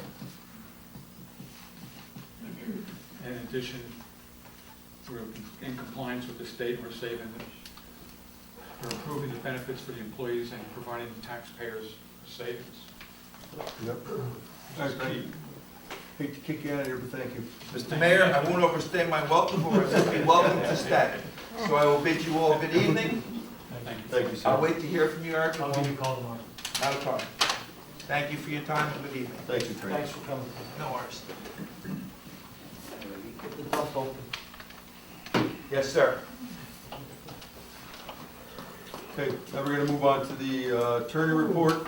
I asked our attorney, I came across a Lake Reality email that you sent to me, are we talking about this?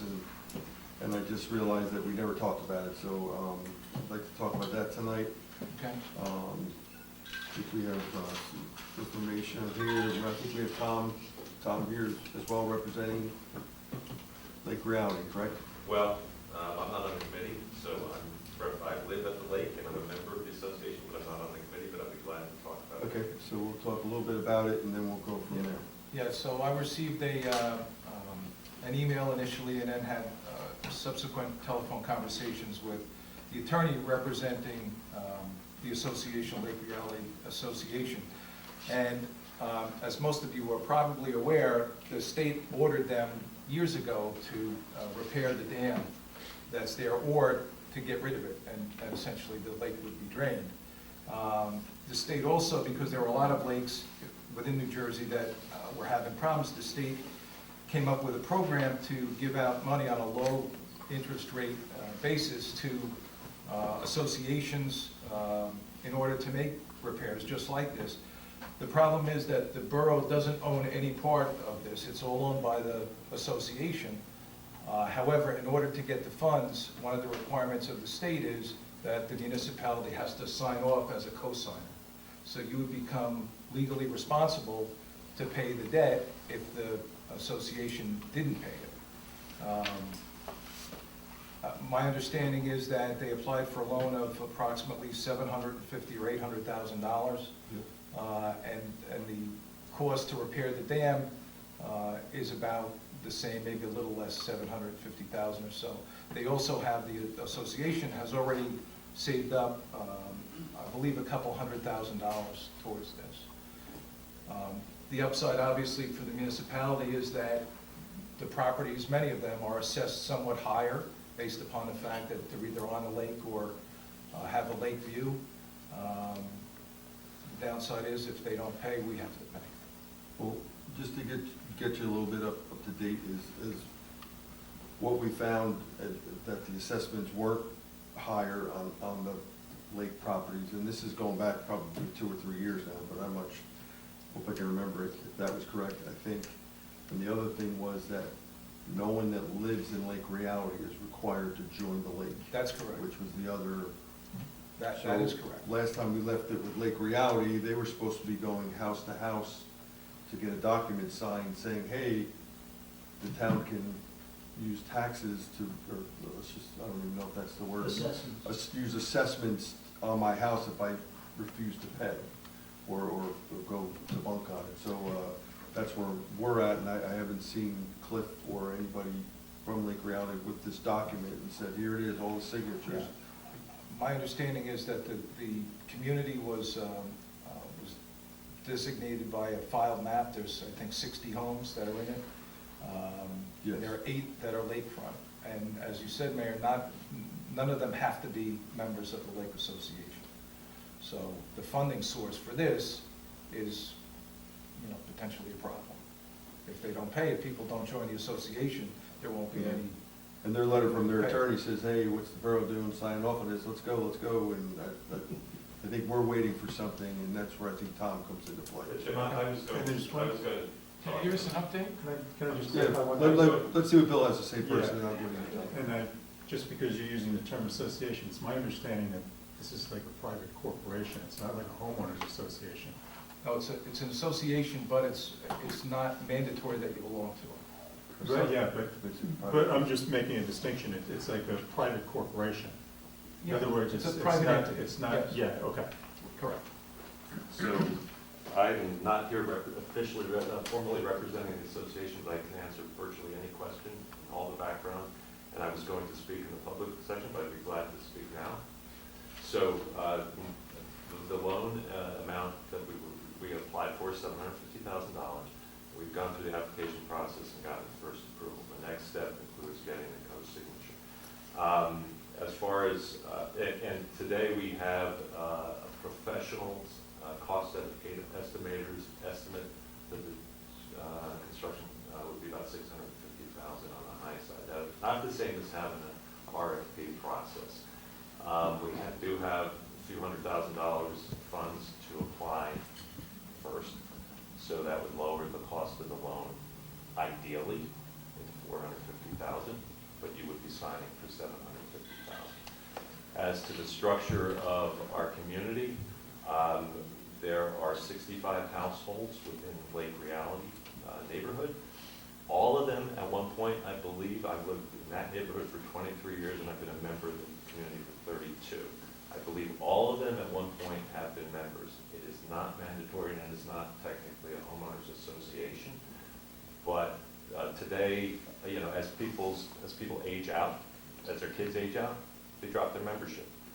But it's supplemented heavily by the rest of the community. We are open. We're the only only lake association in town open to every homeowner in the town. And in the last 15 years, we did a study of this.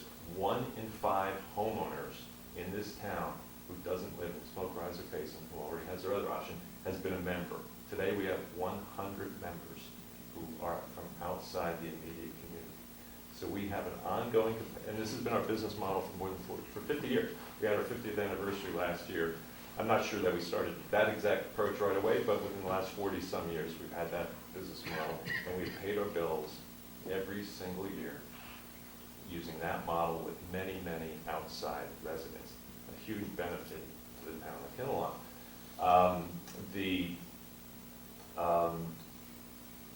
One more point on that escapes me, but we also we've been charging a fee for quite a while to fund dam costs, which have included engineering and legal thus far, but have also put a couple $100,000 in the bank. So that puts us in a situation where, yes, there's a need for a $750,000 loan with the town co-signing, but our capacity to pay, in my mind, is unquestionable. I can understand with limited knowledge why you might see it otherwise, but 50 years of paying this way. As to, there's a couple ways in which the lake can pay, in which this can be paid back. One is there's an option for the town to assess, and you referred, Jim, to the previous assessment, which was much disputed, which said there's no increase in value. My understanding is there may have been another one done by the association. I'm not familiar with it, so that might be out there too. There's also another party that does them as well. So I believe that's disputed. Certainly as a homeowner right on the lake, that's disputed. What I can tell you about taxes and what we pay today is my property has what's referred to as a limited lake view assessment. It's 30% on the property value. I live right on the lake. I mean, the streets between me and the lake, but I live right on the lake. There's 9 homes that have this surcharge. It's 30% in 8 cases and 15% in 1. That total is $17,000. So that's what we contribute under our limited lake view every year to the town coffers, $17,000. So if you add to that, it should you not sign, we're done.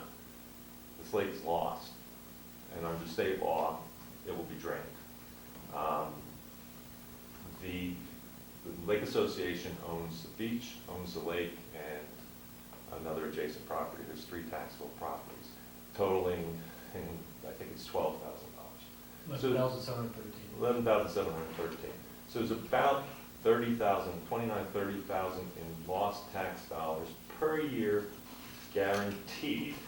I mean, this is a guaranteed loss to the town if you don't co-sign. Add that up, it's $580,000, $600,000. That's more than the loan, So you can really, by not co-signing, you can lock in these losses. Don't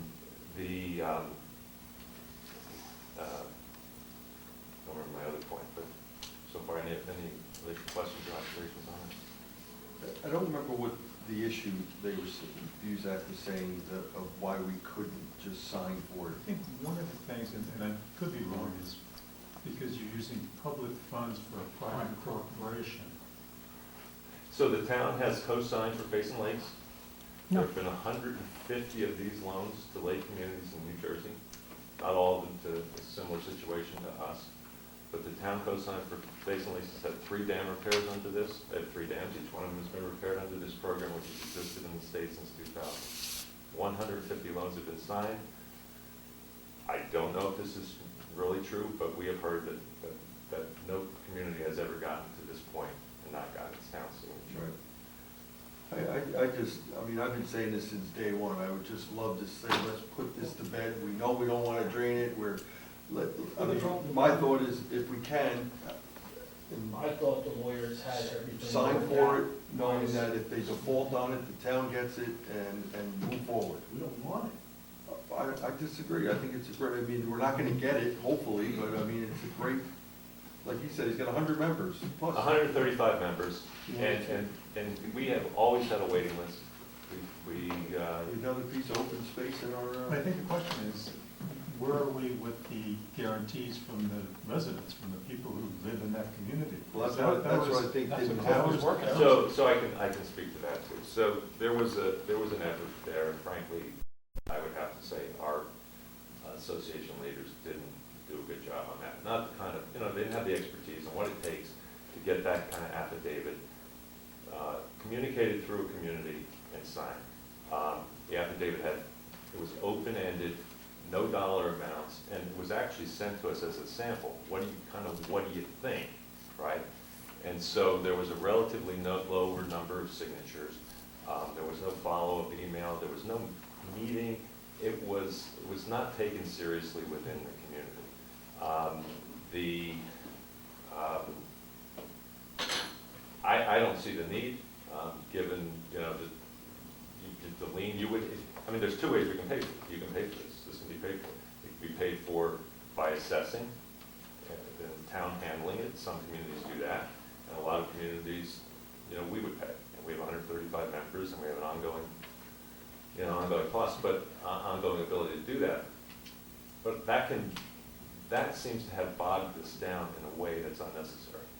That, you know, we sit down, force an issue, decide, you guys sign, tell us, lay out the options, tell us what we want to do, or we propose it, or whatever it might be. But it feels like, to me, the process has been bogged down by, really, things that on the surface seem reasonable, but really aren't the legal. It's been bogged down quite a bit by the Lake Mohawk decision, where the exact same situation occurred. They did an assessment, the borough agreed to, somebody sued, the court came back and said, no, you can't do this assessment. You can only assess based on the incremental value that the lake gives to each property. And that doesn't mean that if you add up all that incremental value, it's going to amount to the loan.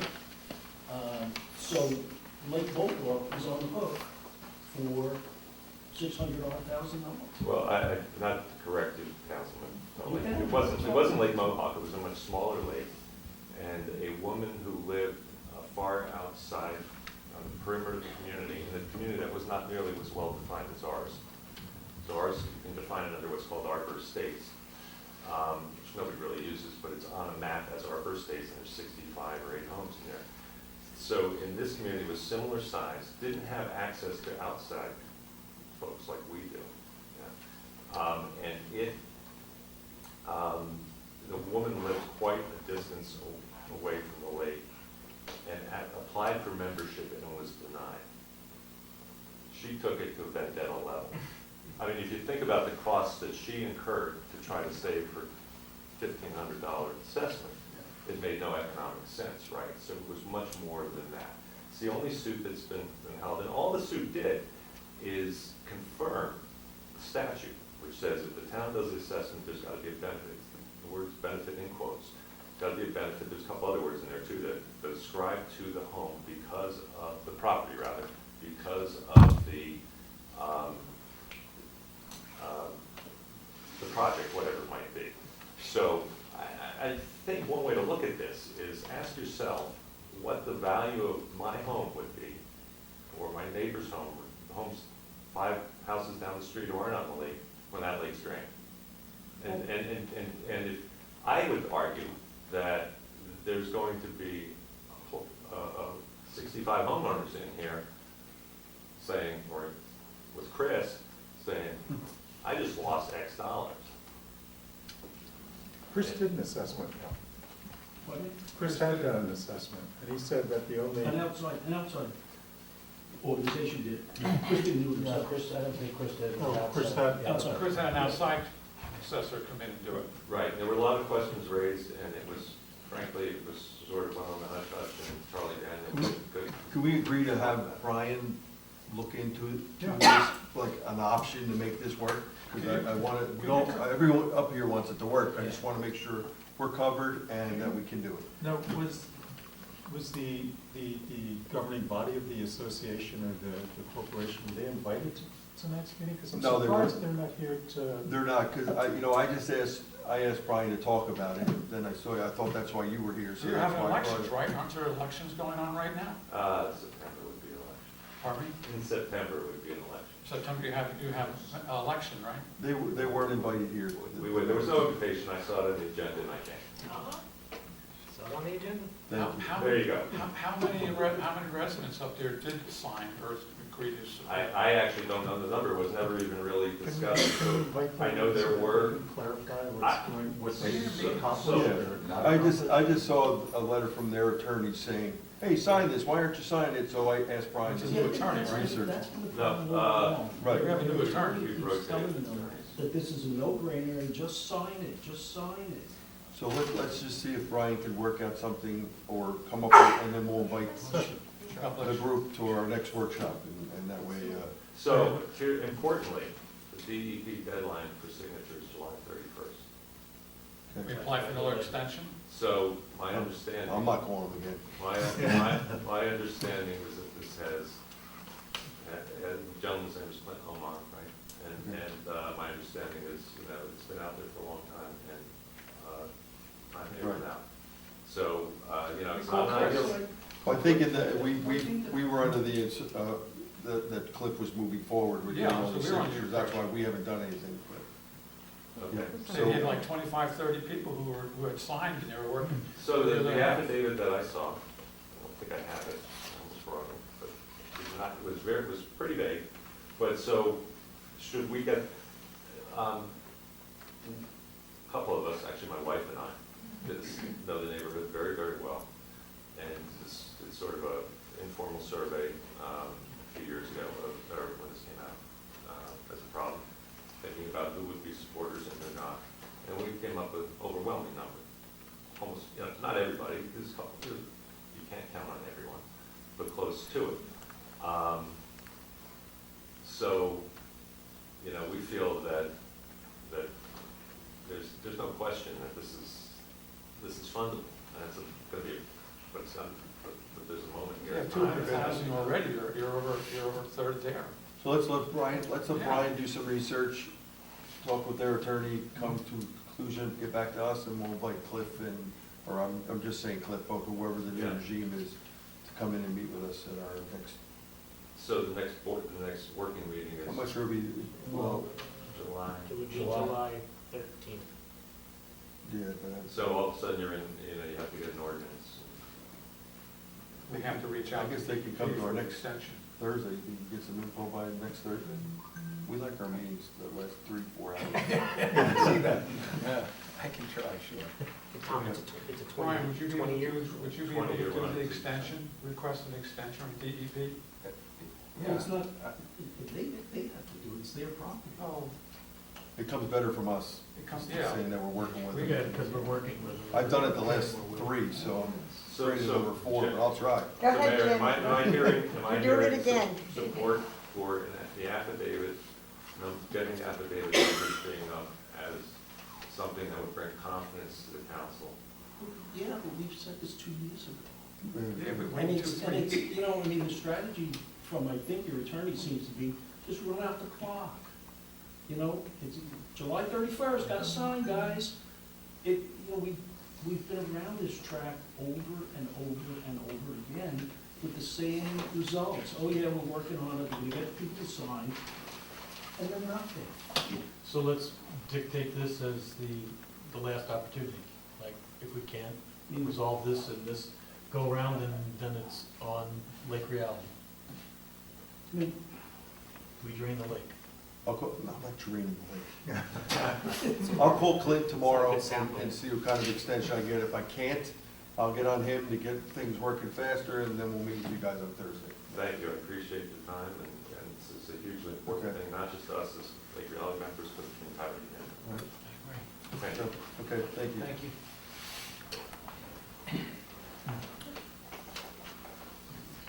One down, Brian. One down. Yeah, I think Maple Lake, I think, is properly a matter for closed session because there's potential litigation involved there, so I'd rather actually Okay. discuss that in closed. Close, okay, thank you. Something else. Okay, mayor's report. So I have just real quickly, Charlie Daniels leaving. I just wanted to give you guys just an update. I know the personnel committee and slash the finance committee, which is the same thing, came together with this. This is what's on the league right now, sent out to everybody, looking for a CFO and an administrator. We decided just to move forward, putting it on the league to see what happens, but I also met with, so this way, John. so this way. This is from Phoenix Consulting Group. That's Phoenix is the consulting group we already use. And I asked them if they would help us in the search for the town manager and the CFO. So this is the quote they put together for us to be able to assist us in the executive search services. So this was with John Reinhardt. I'm sure we all know his name. He's the guru. He's the man. So he is telling us that it would be $15,000 to do an executive search service, which is meet with the borough, gain consensus on preferred candidate qualifications, vetting to a maximum of 3 to 5 applicants, 2 rounds of interview to produce 1 to 3 candidates, final 1 round of interview if necessary, and negotiating salary and terms on behalf of the borough if requested. I guess the word if requested means that there'll be an additional cost. My thought is, I guess my advice would be, let's wait and see how these go before we jump into $15,000 expense of hiring a professional. And again, it's not my decision, so I leave it up to you guys.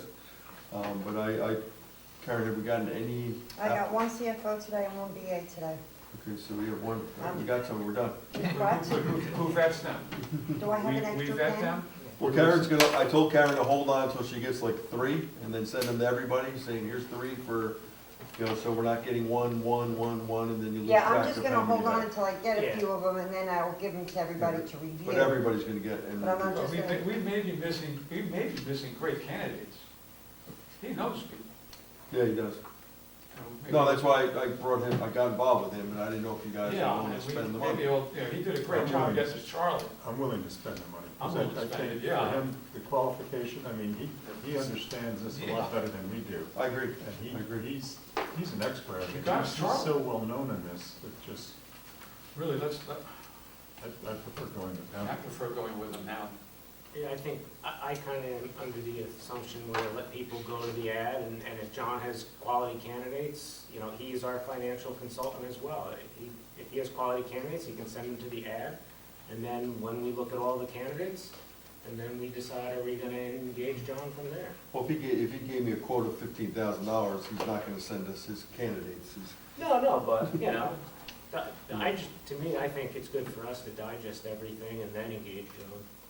You know, you don't want John to, I didn't say that, Right on. Councilman. I said, I think it's good for us to get all the candidates and see who's interested out there, and then look at all the candidates, and then decide if we want to engage someone to then say, wow, this is a lot of candidates. We gotta hire a professional. that's double work. Double work? No, it's not double work. Sure, because then we turn around and give it to John. No, You so you feel competent to vet these guys? I didn't say that. I did not say Well, that. that's what you're saying, let's get them all together. You know, you could be talking, what's this say, July 6th, so we got, This 3 is more actually an weeks. item in my report, so if we want to table that discussion until then, that would be great. So we can talk about this now.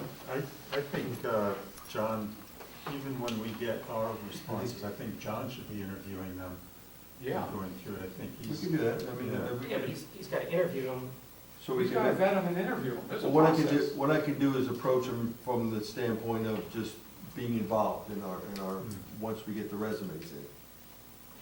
So basically, what the Personnel Committee discussed was 3 options. We hire John immediately, and this is what he proposed, actually. 2 of the items that he proposed was hire him immediately. He does everything. We don't see the candidates at all. We don't get the resumes. We don't know at all who is applying for the job because of security reasons, was his rationale. And then he picks 3 to 5 that he thinks might work for us. He presents them to us. He vets them. Only vets 3 to 5. He doesn't vet the entire group. He only vets 3 to 5. That was in his proposal. Well, What's wrong with that? Vet means he keeps 3 or 5. I'm sorry? Vet means that he keeps 3 or 5. Vet means that So he looks at says seriously he 3 takes to the 5. top 3 to 5 people. Candidates. Oh, to consider. Yeah. Right. So that means that potentially he is eliminating or directing those potential candidates to us. The other option that he proposed was we get all of the candidates. We then turn them over to him, So for vetting, but again, we only vet 3 to 5. They don't look at all of the people that are applying. So there's some sort of selection process on his part, and that he selects them. You still gotta pay him, I'm sorry? still gotta pay him, right? Yeah. Yeah, we got that. How much? The third option, Qualifications the third option is that we get all of the candidates ourselves. We look at them. If they are of equal weight in terms of their experience, then we hire John at hopefully a lesser rate to look at those candidates and suggest to us which ones would be the better ones. Alternatively, if we end up getting candidates or applicants that are obviously of a different quality, say you have a guy that has 35 years of experience as opposed to an individual who has 5 years of experience, and the individual that has 35 years of experience can actually do the job in a much shorter amount of time, so we can hire him as a part-time CFO as opposed to a full-time CFO, then we can either go ahead and make those decisions ourselves, or we can, again, present him with the 2 options or 3 options that we think that are our best options, and hopefully, again, reduce that 15,000 to something else. So that's the thinking of the personnel committee. And I wanted to bring that up in my report, but we'll just do it now. So anyway, so that's our thinking in that. We haven't excluded the possibility of hiring Phoenix as our consultant, but what we're trying to do is manage the funds that we're expending. In the meantime, we're talking about using employees that we already have. We've already done this job before, and we're going to discuss that in the executive session later. So that'll be something we'll continue to discuss. And obviously, that would be a great time to have this extended conversation about, how we want to go about that. Well, I think we should hire, I don't know. Question, I got it from you. I think we should hire John from the get-go, and for 2 reasons. One is, I think John really should advise us whether we need a part-time or a full-time. You can't kind of put it out there. He's actually already done it. And, I'm sorry? He's actually already done that. He said Okay. it's going to depend upon the candidate. Yeah, but the candidate, like, if I'm looking for a job, I want either a full-time job or a part-time job. I'm not gonna apply for a job and then guy go, well, yep, we'd love to hire you, but only for a few hours. Did you read the thing about CFO? Yeah. It was full-time and then part-time as experience, as experience allows. or- Charlie even made mention that he had thought that we really only needed a part-time CFO. Yeah, Charlie Well, actually then said, that's what we should be advertising for. Yeah. I mean, to me, it's confusing. If I was a candidate, looking for a job, it's like, I don't know, do these guys want full-time? well, we got the recommendation for this ad after, and I'm going to thank you for and this is going to be in my report, I was going to thank you for your input. Oh, that's okay. And we took that to Phoenix, Right. John, the conversation we had with John, and he said, this is what you should do. You should advertise, where's that? Yeah, sure.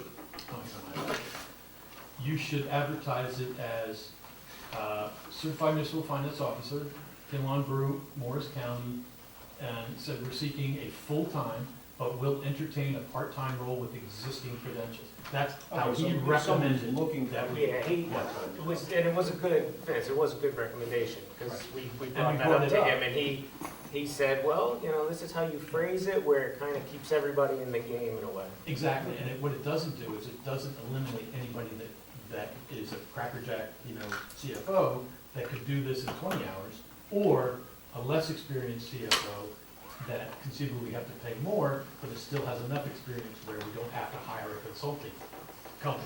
And that's also what we're trying to avoid, is having to hire a consulting company to be on hand for a new CFO, Why? a newly graduated. Why? They have. Because you're the paying not expertise only the and all that. CFO, but you're paying the consulting company, and it's fiscally irresponsible. And not only that. We're creating 2 jobs out of 1. Hold on. Personally, if we're giving our opinions, I don't feel our municipal financial advisor should also be finding our CFO. Because Especially if they benefit. there's a bit of a from finding conflict of somebody interest, in my who opinion, needs because their help. if you're the municipal finance advisor, it's in your best interest as a business to find someone young and new and fresh to advise. Where's the benefit of finding someone that has a lot of years' experience? You will then no longer be giving the community financial advice. So John did a bad hire with Charlie then. Councilman, I'm just, I'm not sure I understand. well, meaning, so like if I'm a financial consultant, I would find applicants that need support and financial help as a financial consultant. You think? Oh, no, trust me, I gotta play devil's advocate. I'm just saying that's one That's opinion. possible. It's one, yeah, you know, I'm just one But voice. I think hopefully we have the confidence in John that, A, we don't think he's gonna do that, and B, I'll speak just for myself.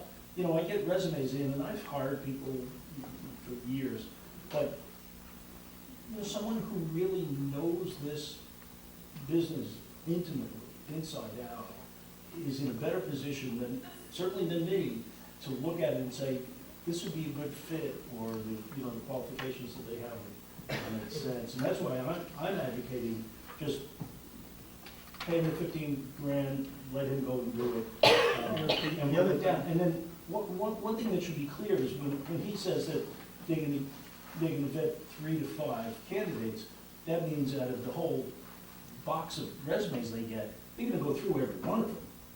And they're gonna pick out the 3 to 5 that they feel is a fit. They could pick out more. And, you know, the other thing that you have to take into account is, he's like the guru of this stuff. He knows a lot of these people personally. So he can look at somebody's application and say, oh, this guy had a little difficulty in this last position. And that's why we're open to using him. Yeah, we just want to wait till the 30th to see what comes in. And keep in mind, folks, it's double the 15. It's 15 for executive search Yeah, for it's another BA 15. and another And I have no 15. problem waiting until. Yeah, that's all we ask. Trust me, I think we do need help. I think a good compromise is we wait till the ad runs and then we engage in a consultant. It's just like the planning issue, it's just like the COA issue. This is We're gonna already get out the of the league. professionals, Yeah. But we just want to wait. This is already out of the league, so let's just wait till we get resumes, and then at that point, we'll involve John. So I'm just wondering if we look at the resumes, if we know that we don't need him. You Well, know, it would have to be an extremely impressive resume, but then we would say, you Yeah, know what? I think we're Just in gonna case, need a. Go ask John, what does Yeah. John think? Like, if somebody says they have 35 years of experience, we're gonna need to know that that's actually true, because anybody can say it in a resume. So if we find this guy, yeah, look at the guy. Okay, so we're gonna go to the end of the month for this, and then we're gonna talk with John after that, okay? Correct. The rest of my, QPA, we all know what that is, right? Qualified purchasing agent, we need that to move forward. So I called, I reached out to Jefferson, because I know the business administrator over there. So I asked her to get us a price on what we could do for a shared service for a QPA for the next couple months, so we can use them. I reached out to Doug Cabano over in Boonton Township, to see if he would help us out with QPA. I see Carla looking at me right now, so maybe she has a QPA she can recommend. No, all right, good. You're in what, Franklin Lakes? No, I'm in Montville now. Oh, Montville, okay. They did not reach out from Montville. They never seemed to get back to us. That's too big for us little guys. So I reached out to them too, and I had one here from What about Charlie? Charlie. No, No. You can't do it? doesn't want to. So there's that. So, and then I have one here that from he lives in Haskell, worked for Warden, gave us a price. So when we get those three together, we'll basically we're picking the best price. We're not picking anything else. So if you know somebody that's a QPA, tell them to throw their hat in. So let's try to get that up. so can Because we need it. make them, I'd like to suggest we make a motion to allow Jim to. Yeah, it's just lowest provider. Well, not maybe necessarily, I'll work how with about the next to the you. bottom? So that we don't get the worst guy. Doesn't matter, Fast all we and need, cheap, you can all only we get need is two. a signature, brother, that's it, and their license. Well, if you do get the one in Boone, he'll be good. And Stormy Norman is Putin's township, so I'm waiting on their price. Remember Norman from, and he knows Remember his Norman? price. So my recommendation is, that I'll just give everyone a phone call, if it's the lowest price, I'll tell you who it is, and then I'll show you them all, and we'll go from there. Hopefully it's Norman, because he knows Do you our think we town can the resolve best. this by Thursday? Yes, yeah, Okay. easily. So do we need to make a motion or anything? No, well, Thursday we'll make a motion to approve this person, Ah, who the lowest person is. Yeah. We'll do that, okay? That was quick, all right. Thank you, gentlemen. We'll move on to council committee reports. All I'm gonna ask on council committee reports is we save some of the good stuff for your meeting on Thursday. This is just stuff you need decisions made on, all right? Here we go. And I know Bill's ready for this one. Open space, Councilman Yago. Nothing. All right. You do have an ordinance on for 2 new members, so if you know anybody, let's bring them to our attention. I do have 2 people that are interested in dog parks and want to be on the committee. I can throw you their resume, you can take a look. Yes. See that. Okay. Personnel, hopefully you did all your report, Councilman Harris. Yeah, really, very close. The one thing I'd like to say is that we're going to be entering into negotiations with the Police Benevolence Association very soon. Ed Pasternak is our labor attorney, and so I've been having conversations with him. We're looking at a first week in July to begin negotiations. And the Personnel Committee needs to have at least 1, possibly 2 meetings prior to that, so that we can, A, go over the current contract, familiarize ourselves with that, and then come up with any kind of points that we think that need to be discussed. Okay. We're also reaching out currently to the PBA rep to make sure that they are available during the I guess, on July 6th was the date that was floated. We had initially asked to begin negotiations the last week of June, but they stated that they were not available, and so we moved into July. I would actually like, Bill, if you are available at any time, I'd like to talk to you sometime. Yeah, I was gonna say, I've got some insights. Yeah, that could I would love to probably- pick your brain and, Yeah. and see what, what happened in the past, and if you have any suggestions for the future. And so I'll reach out to you, and hopefully we can get together, maybe over a beer.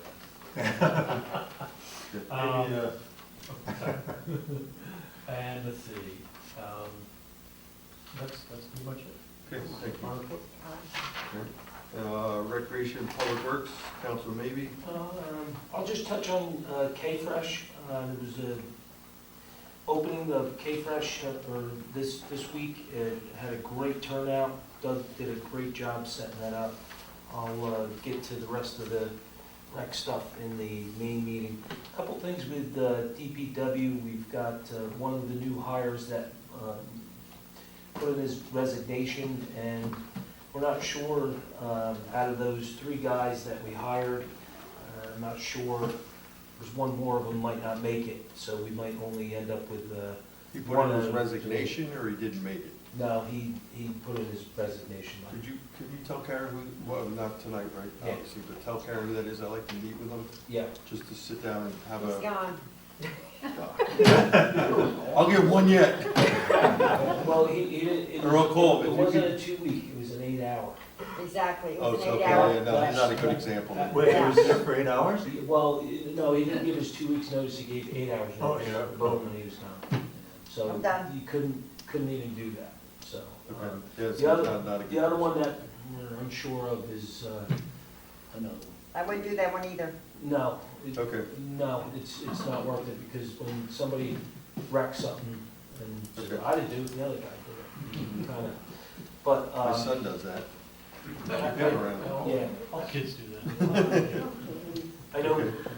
John is very anxious, and I'm sure Councilman Charles will touch on this, is water meters, us getting this done, because there is gonna be an increase in July. Lastly, there's an issue that has been laying around a really long time. I've met a couple times with the homeowner, who's been really upset, rightfully so, just because the issue wasn't taken care of. It's 16 Fox Run.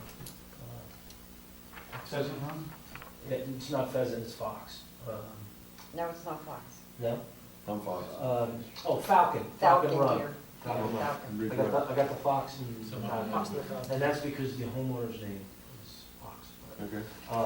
There's a catch basin at the end of the cul-de-sac, and when the road was initially designed, they did not want to do an easement, so they did a small easement with dry wells. So during normal flows, you don't have any problem, but when you get sheeting downpours, the basin can't handle it, and it overflows and runs down the driveway. This has been happening probably since the road's been built. The new owners had this happen probably 5 or 6 times, and he's lost his cool, and was running around talking about possible legal action. So I finally came across my radar, and I happened to know the gentleman. I went and talked to him. So right now, what's going to happen is we're going to see a proposal from DMC. It would have been nice if this could have been taken care of years ago, but now what we're going to have to do is 2 easements on two properties, 16 and 11, and put an overflow out of the basement and pipe it back down to an area that runs to the lake. So that's something that is in the works and we're going to pop up. So that's really pretty much it for me. I don't know. Yes. Tennis, Sean. Oh, tennis courts, yes, yes. You really need to talk about the water meters because the price is going up. We July. have to do, I'll follow June that up. 30th. Yeah. Okay, you I'll are? follow that up, yeah. Okay. See you Saturday. Concert? Okay. He's not coming over your house. Everybody got a copy of just some quotes. We also met out with Tom Barati and John and Joe. We initially engaged with one of the companies to give us a proposal at possibly maybe expanding, putting an additional port in, and do the lighting, the fencing, and having more space than what we currently have. Tom made a good point. He said, because where the location of the property is, obviously being close to the reservoir, he said you'll have so much hassle going through DEP to try to get approval to add one. For right now, just rehab what you have, because at that point, you'll have no issue. So I felt, and so did John and Joe, that it was important that Tom at least get involved with a design, so when we do go out to bid for the contractors, everybody's bidding apples to apples, because just soliciting quotes, everybody could use different materials, different techniques, different whatever. So we're gonna put together, Tom's gonna put together a formal bid package. Sure, for- what about maybe moving the tennis courts? Because I remember, Once this has once been an you issue. once you relocate, Yeah. then you have to go to DEP. Yeah, no, It's but the the existing reason, footprint. even if we move somewhere to a different property, or something, KRP. because I remember we've been repairing these tennis courts ever since I've been on the council. They're from And one of the 1985 though. No, I know, but one of the things that they kept saying is that the water table is so high there. It is. So what you're doing is you're putting this thing on unstable ground, and that's why it's not lasting. They'll fix it, and then a year or two later, it's cracking or heaving. or- Once it gets cracked, this is what happens. Once the moisture gets in it and the winter hits it, you're only putting a bonding agent. Sure, And what about- And what it does is it breaks the bonding agent apart. For that to be 1985, and I've seen a lot of tennis courts, I actually used to pay with a guy that used to pave tennis courts. Tom's idea for that is, we're not gonna elevate a lot, but we're gonna elevate and drain around this thing. Because even Tom said when he was out there, he said, my God, if this is as bad as this is since 1985, this really did fairly well. It's not impossible to try to find another location, but I don't know where we would do it at KRP. That's considered impervious too, huh? Yeah, logistically. Yeah, I don't know if that would be an issue. You might know, I mean, if you're adding a tennis Open court, space. impervious surface on a piece of KRP. property. I mean, you're taking impervious surface away and then moving into some. Well, if you weren't adding anything, but the biggest problem is where are you gonna put it at KRP? I don't know, that's, Yeah, I'm see, just saying, is there any place else, no- even behind no here, fields. or somewhere where it's gonna not be heaving and cracking and constant maintenance? Well, I mean, Well, I think if if it's, Tom if gives it's us a done, if it's recommendation. engineered and done correctly now, you won't have that problem. But like I said, you gotta think about that for a second. 1985, the courts have been there. How much do you get out of, you know, that's pretty Well, our good. basketball courts at KRP are already cracked. Oh, that cracked immediately. But, all right, so you're working with Tom to get us a better decision of what we're doing, because these look like the same company. Right now, what's gonna happen, nothing's gonna be extended, because it's too much headache with the DP. You can go that route Yeah, yeah. later. It's a longer process. It's really looking at a good, solid plan of rehab. And look, I talked to Tom, because obviously I just worked on that property, so I know exactly where the water Okay. table is. It's Well, about Tom is 30 the one that inches. told me to put the playground back there, because it's the only dry spot on the property, so. Yeah, it's, you know, So, because it's closer to the hill. yeah. So should we not even look at these? No, you can look at it. It's worth reading to see These are like the what, same exact company, though. yeah, pretty much. So, it's gonna be, some of the things we're gonna do in there are gonna be very similar. So it's a good reference point, but it's not exactly what, yeah.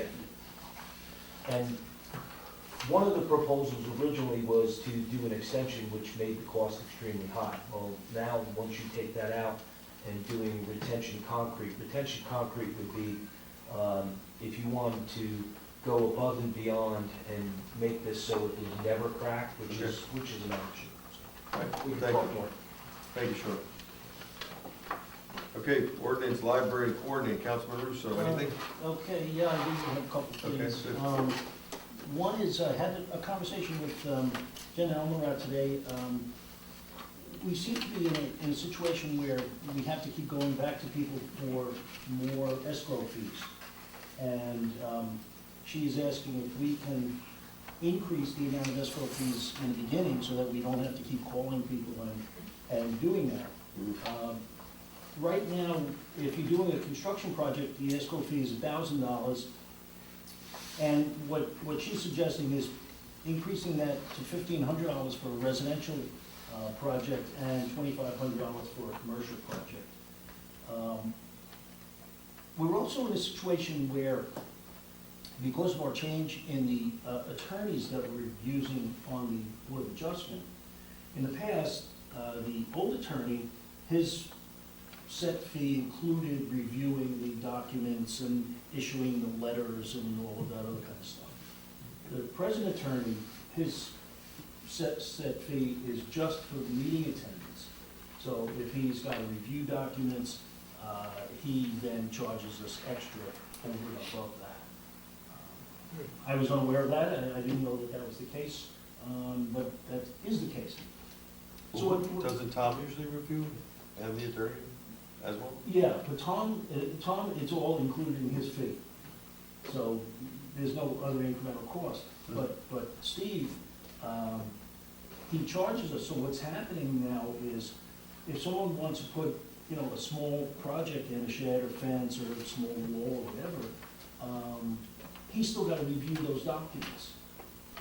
So he is, because there's gonna be hearing at the Board of Adjustment, he's gotta be familiar with what the project is. And so he's charging us for, Is it exorbitant? it's not exorbitant, no, but it's charges that we, right now, are absorbing ourselves. Is his fee less than the other guy's fee? No. No. So we're getting same price, less work. No, higher price, incredibly better work. Yes, That's Steve's great. off the scale. Steve's awesome. I mean, he is the best.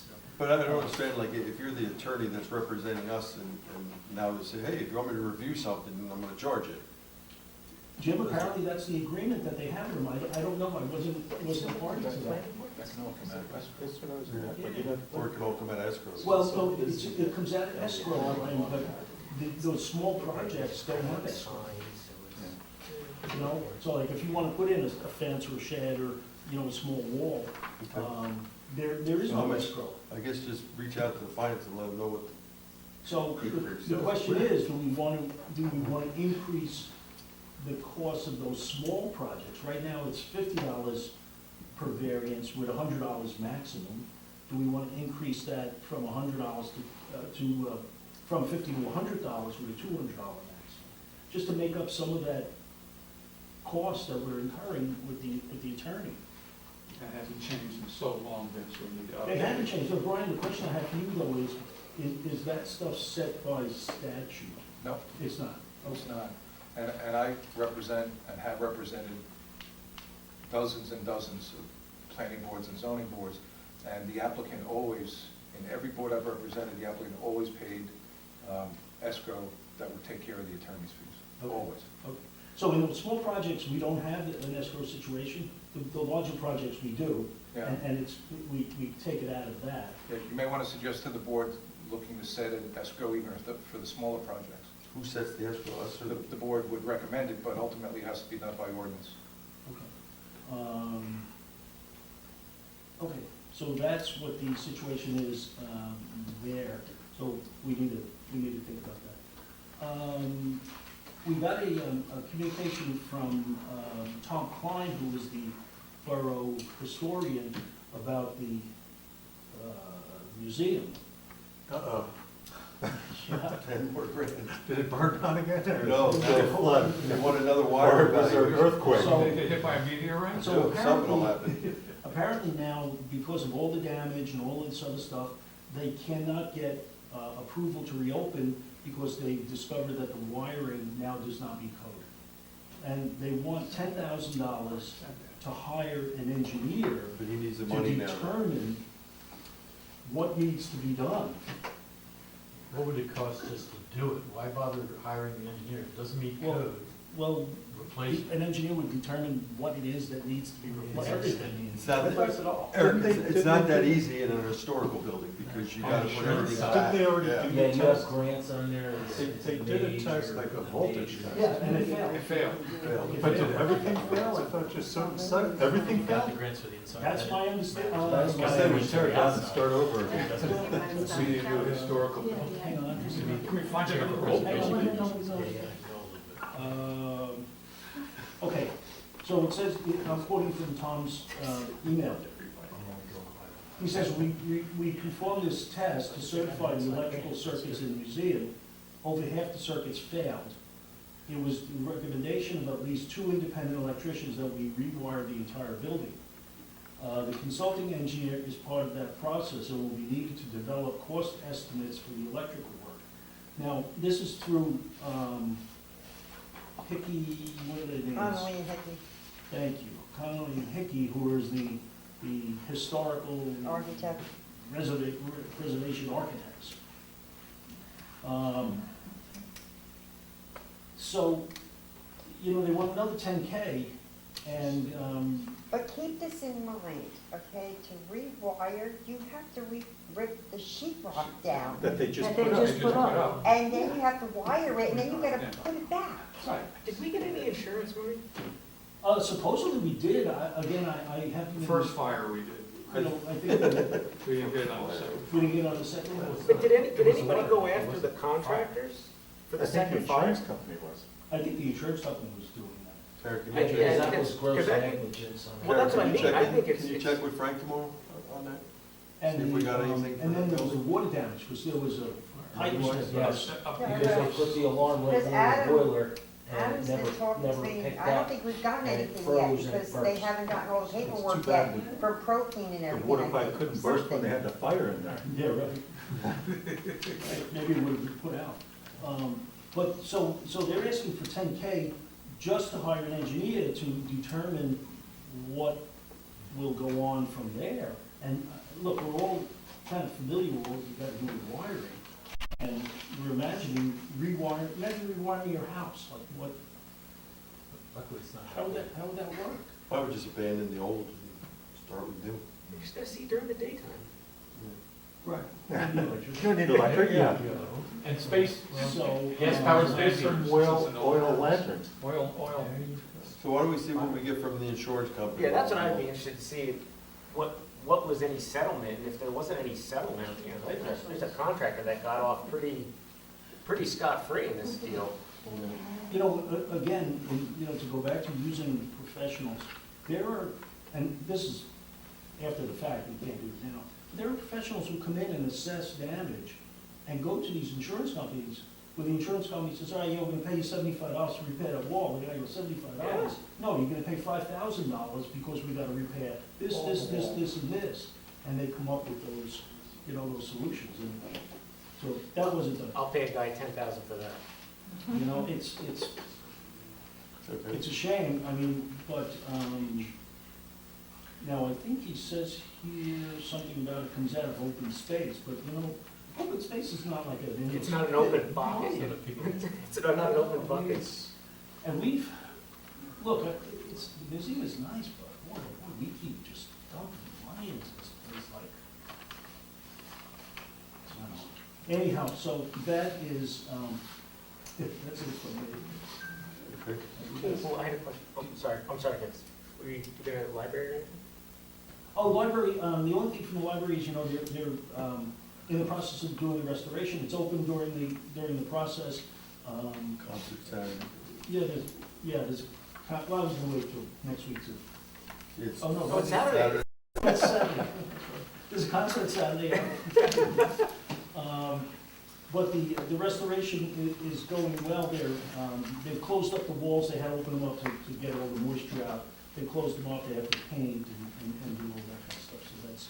So that's proceeding pace.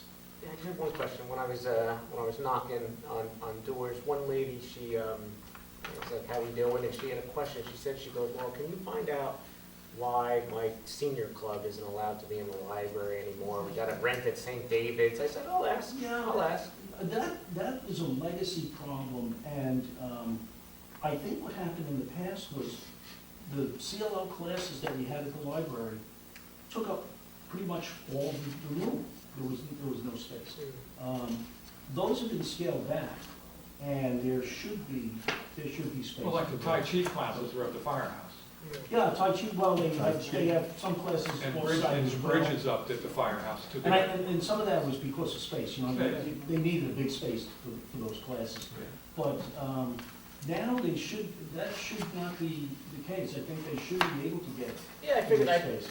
Because I think they need up here. I don't know if there's two different clubs. She said that they meet at St. David's. I said, no, I could ask. Well, there's the CLL and then there's a senior club in town. Okay. Yeah, Well, there may be upstairs two here. senior There might be clubs. two senior There's two clubs. senior She said they meet at St. David's, Yeah, there's a so, seniors club that meets here twice a month upstairs. Okay. Twice a month? Yes. Twice a month. Oh, They were okay. here today. Yeah, no. I'll try to, Find out. I know she's on Lakeside Trail. I'll see if I can find out what her club actually Okay. is senior-wise, All right. and then, Let me know. yeah, perfect. Thank you, Councilman. Did anybody have any questions on, I think you had the fire ordinance or something, wasn't there? You and Brian the went fire over it? official ordinance between Eric, myself, and Brian, I think we got it pretty much all straightened out. Brian Just and I had- everybody check it out. There was just one, a technical issue about how some of the inspectors were appointed, that Brian pointed out, and we resolved that, so we should be good. Thanks for your work. I just have one quick question for Vince. Do you know if there are grants that were given to the museum for the inside, or is it just all on the outside? Both. Inside. Both, yeah. And you know, that's a good point, that's a good point you bring up, because the museum, you know, we have the grant facility now, like, maybe they can be like looking for grants to get this thing done. I don't know, you know, instead of. Don't jump on my report, Vince, don't jump on my report. We've been trying to get. Never mind. 2 years. Okay, thanks. Everybody stepped all over my report. All right, thank you. Utilities Technology, Councilman Charles. There has been a benefit this week with all the smoke that's been around. All 3 birds left the nest at the Denise Yes. water tank.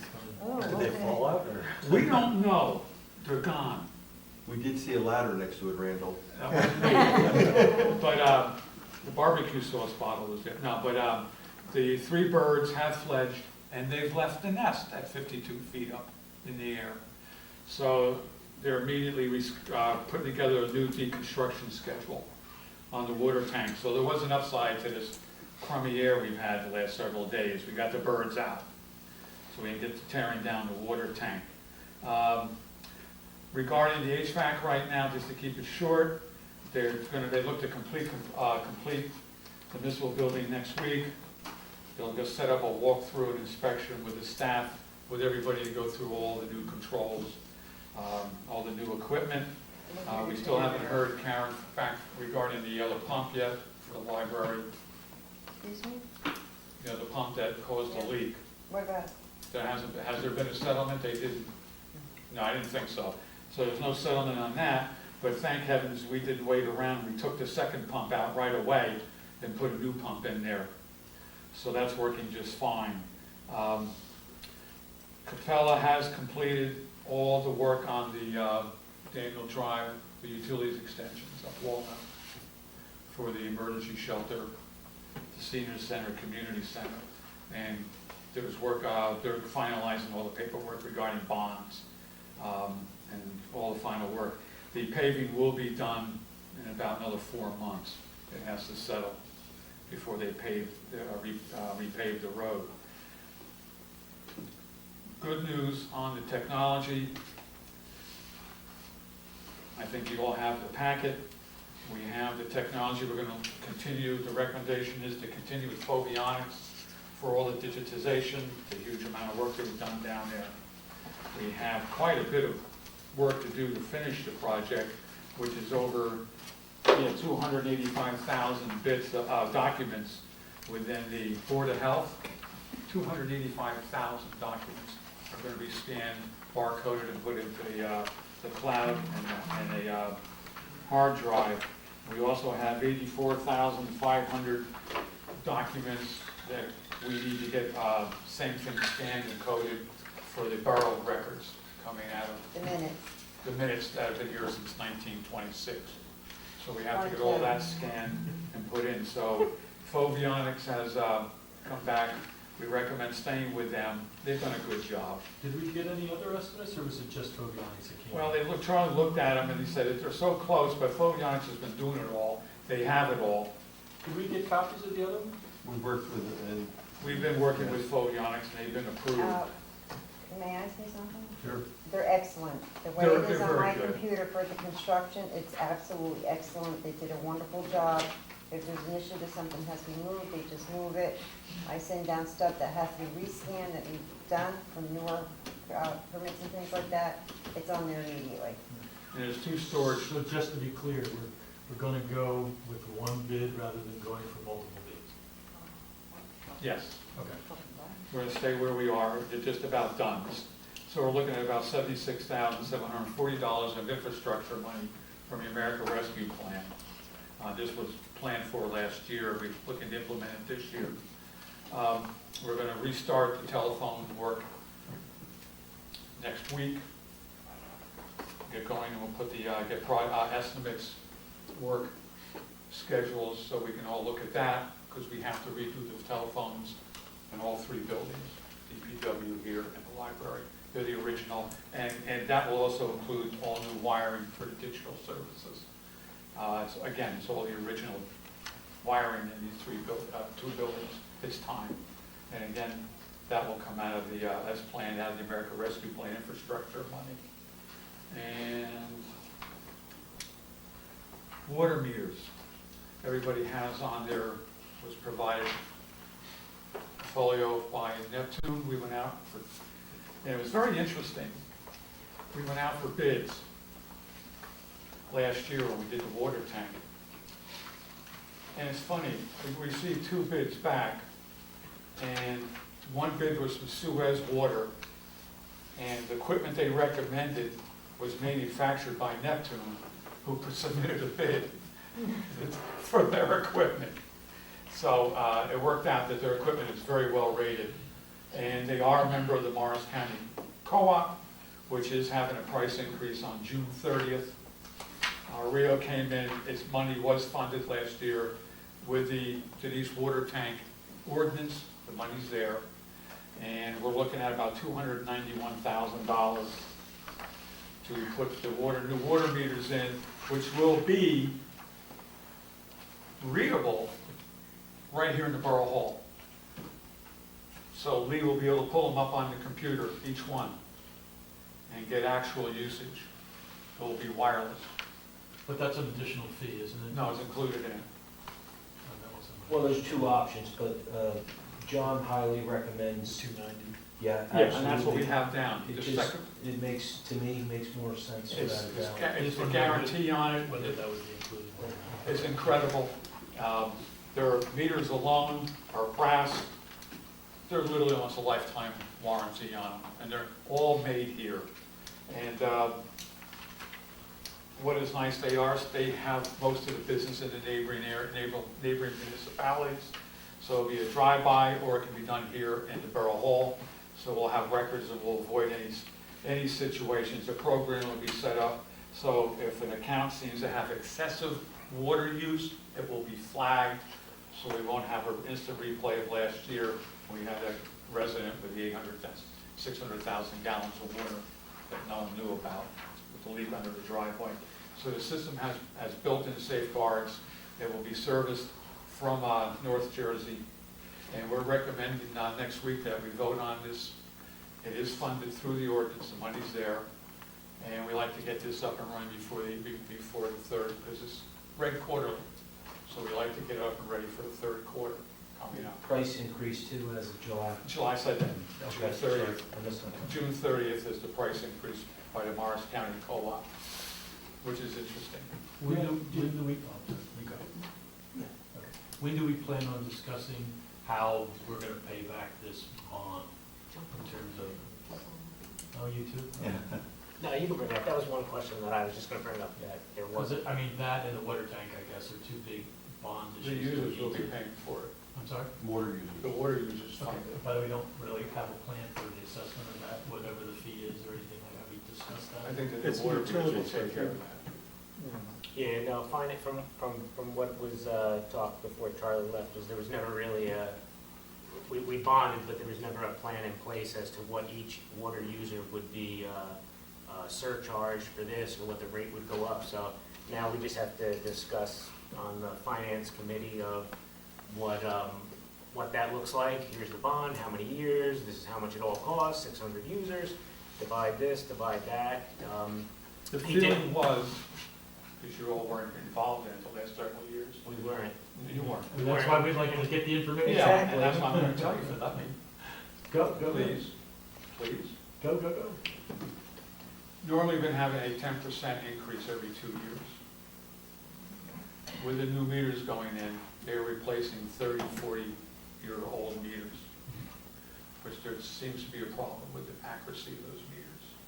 Yeah, I think that's why we're doing it, right? Real problem. And you're gonna see, real numbers coming out of this. And that money will be probably a significant increase. But So that there's won't no have- piece of paper that outlined what this was. No, not what- Exactly, which is what we're Yeah. gonna work on. So we're looking We're at gonna work on that, in lieu of the 10% increase, the new meters will offset that, plus, which will allow, What he's saying is our water bills are going up.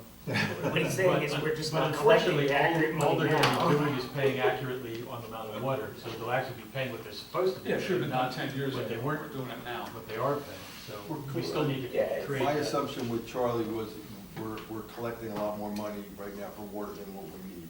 And the difference we'll be able to pay, so he was just. It Yeah, should be yeah, covered. it's an art, it's our It plan. will cover this, it should cover the spread. Yep, yep.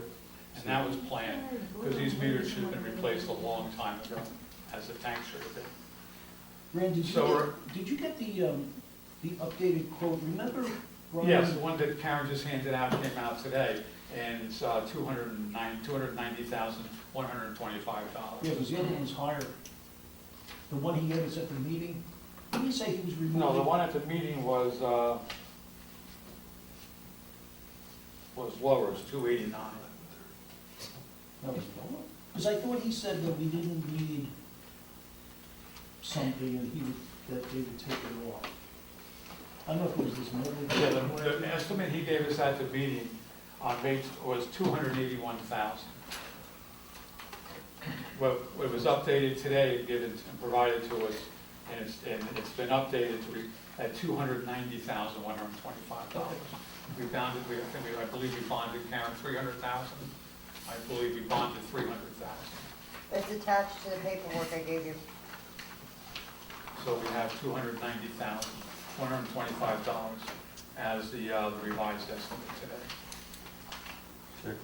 So the goal again is to approve this next week, so we can get the order in with the co-op before the price increase goes up on June 30th.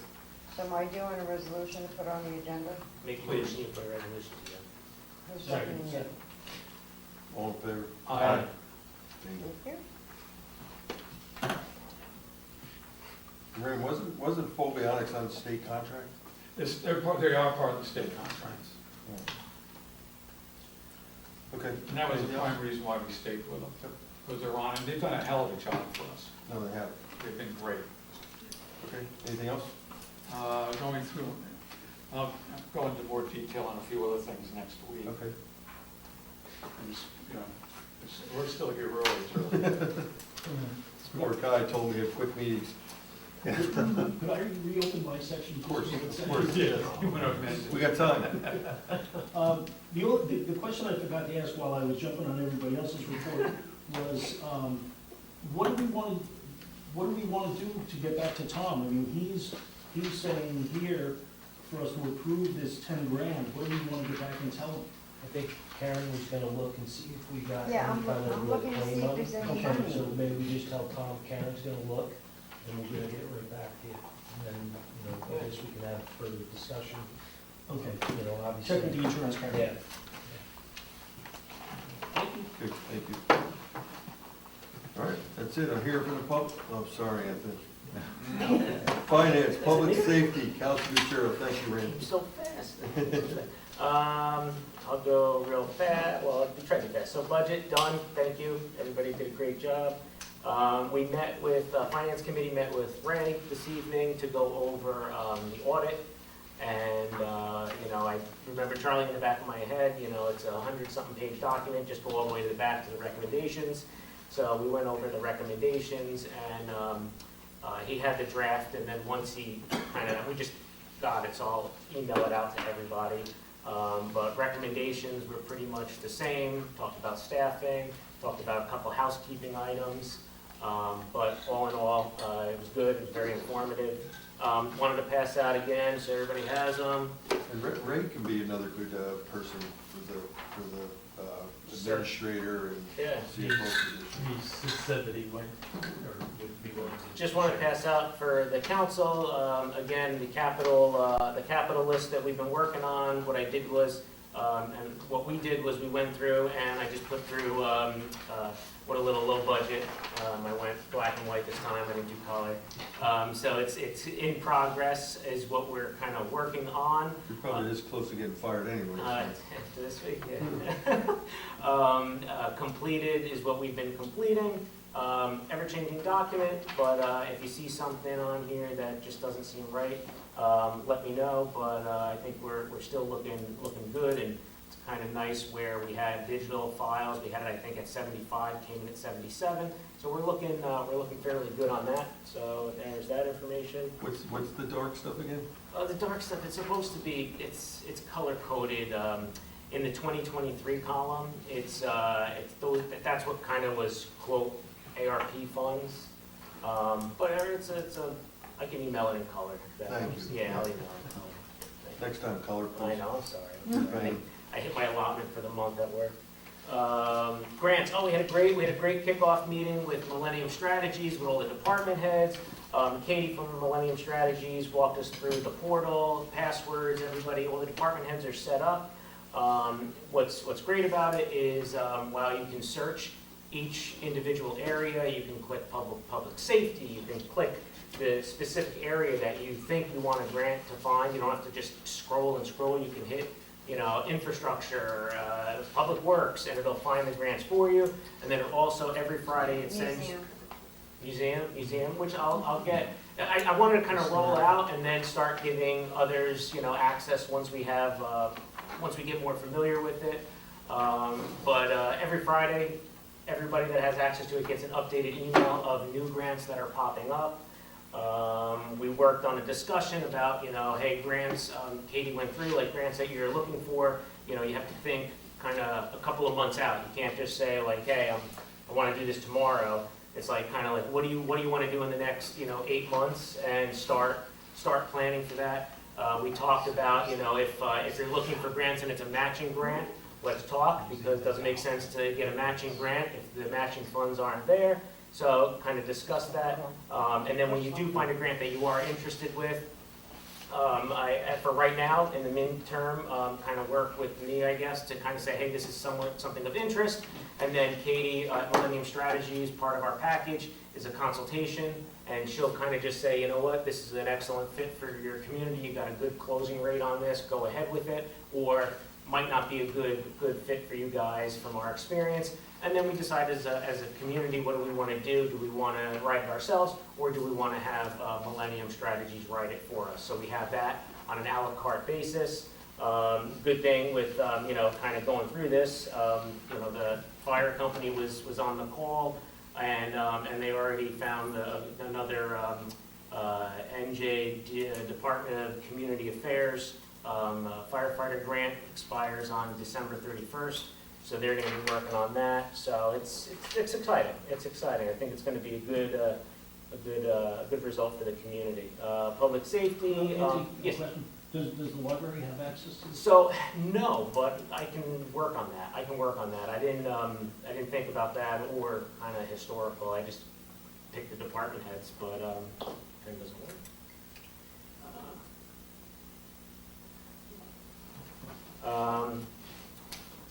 Public safety, fire company, equipment issues, I can go into detail at the next meeting, but tanker 2 and engine 2 is out of service. So the entire firehouse is basically out of service. So what they did was they moved tanker 3 over to company 2 to fill that gap for now. Got the new boat in service, which is went for its maiden voyage. They did a bunch of training. Definitely proved to be a valuable asset for the community. And then the last but not least, dispatch. So we're at the favorite topic of the dispatch desk. I figured a month went by. Wanted to see if anybody else had any other, you know, added benefits to bring to the table. This might be an appropriate time for me to tell about my visit there. Can I share it, or should I not? Well, I don't know if we're even at that point. I think we're past that point of visits. I mean, we're buying the desk. I mean, we're looking at Millennium to see if there was an opportunity for a grant. Yeah, if so there is none, then we're moving forward with the desk. Yeah, so we did talk about that. I apologize, I didn't go into more detail. So he did bring up a good point, Bill, about the grants. We did talk. As of right now, there are no available grants in the portal for the dispatch desk, but Katie said that even if there was, it would be like a 6 to 8 month out, you know, like for example, the fire department one, you can apply today, but the deadline is the 31st, so they're not gonna hear back from that grant for another 8 months or so. So she basically said that it wouldn't really even be a viable solution because just in the way we're in right now, it can't be repaired. She was like, you know what, maybe 2 years ago, you see a file for a grant, 8-month process, and then you decide what you want to get, or if you get anything or not get anything. So we did kind of go down that path, open that door. Did you not also mention that there's a possibility that even if we did purchase it, we might have a reimbursement grant? That I'd have to check. As far as I know, it's a little difficult to get a grant when you've already kind of got the funds and everything. Kind of, yeah. Allocated the funds. Yeah. So I did think it was a good idea to go down that path, so we did, and it you know, it's just food for thought for the future in terms of thinking a year ahead and you know, coming up with. No, Chief authorized to buy it. move forward. Yeah, I'm okay with that. It's just a matter of, my recommendation would be just to put it on the public meeting for a vote and authorize that and go from there. So, I thought it was already authorized. just the certification of funds. Okay. Yeah, certification of funds was authorized and, we weren't voting on it, which now is, figured bring it up. If anybody has any other discussion, if not, then, at the appropriate time, I would just make a motion to add it to the agenda if nobody has any other items. Okay. So I would just add it, or you can make a motion to add it to the agenda. Yeah, I make a motion, we add the purchase of the police desk to the agenda. Second. Roll call, please, Karen. Do we need a motion? Councilman Yago? Well, just to make it clear so that, we're all in agreement or we're not in agreement. Right. You can put it on the agenda yourself, Mayor. Oh, all right, we'll just Okay, put it never on. mind, it's on the agenda. All right, thank you. It's on the agenda, I will do a resolution. All right, anything else, Ed? Besides, you're gonna get fired because you work too much on this stuff? Tell you. I just have a question on that, Brian. Who can put stuff on the agenda other The than? mayor or a majority of the council. That means you have to have the vote, That is, yeah. Yeah. It's easier to just have him say. As long as he's up. Yeah, it's getting late. All right, That's it, Jim, thank you. Gary, from the public, besides Mary, is anybody from the public want to be heard? Because I know what she's gonna say. Carla? Shoot the camera. All right. Anybody back there? Okay. Is there anybody awake? Right, okay. All right, so no hear from the public, payment of bills, we're all gonna take a chance to look at. Consent agenda, check it out, payment of school tax, old business, check it out, and the new business, check it out. We have a resignation, and now unfortunately, we have to go into closed session. Nice. So Mary, yep, so we're gonna ask Mary to shut the camera down. Thank you, everyone. Have a good night. Thank you for coming. Thank you, Brian.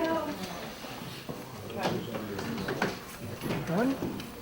Yeah, this is, we're going into close, so you're gonna have to. No, don't shut this down, because we've got it coming back. I gotta turn the camera off.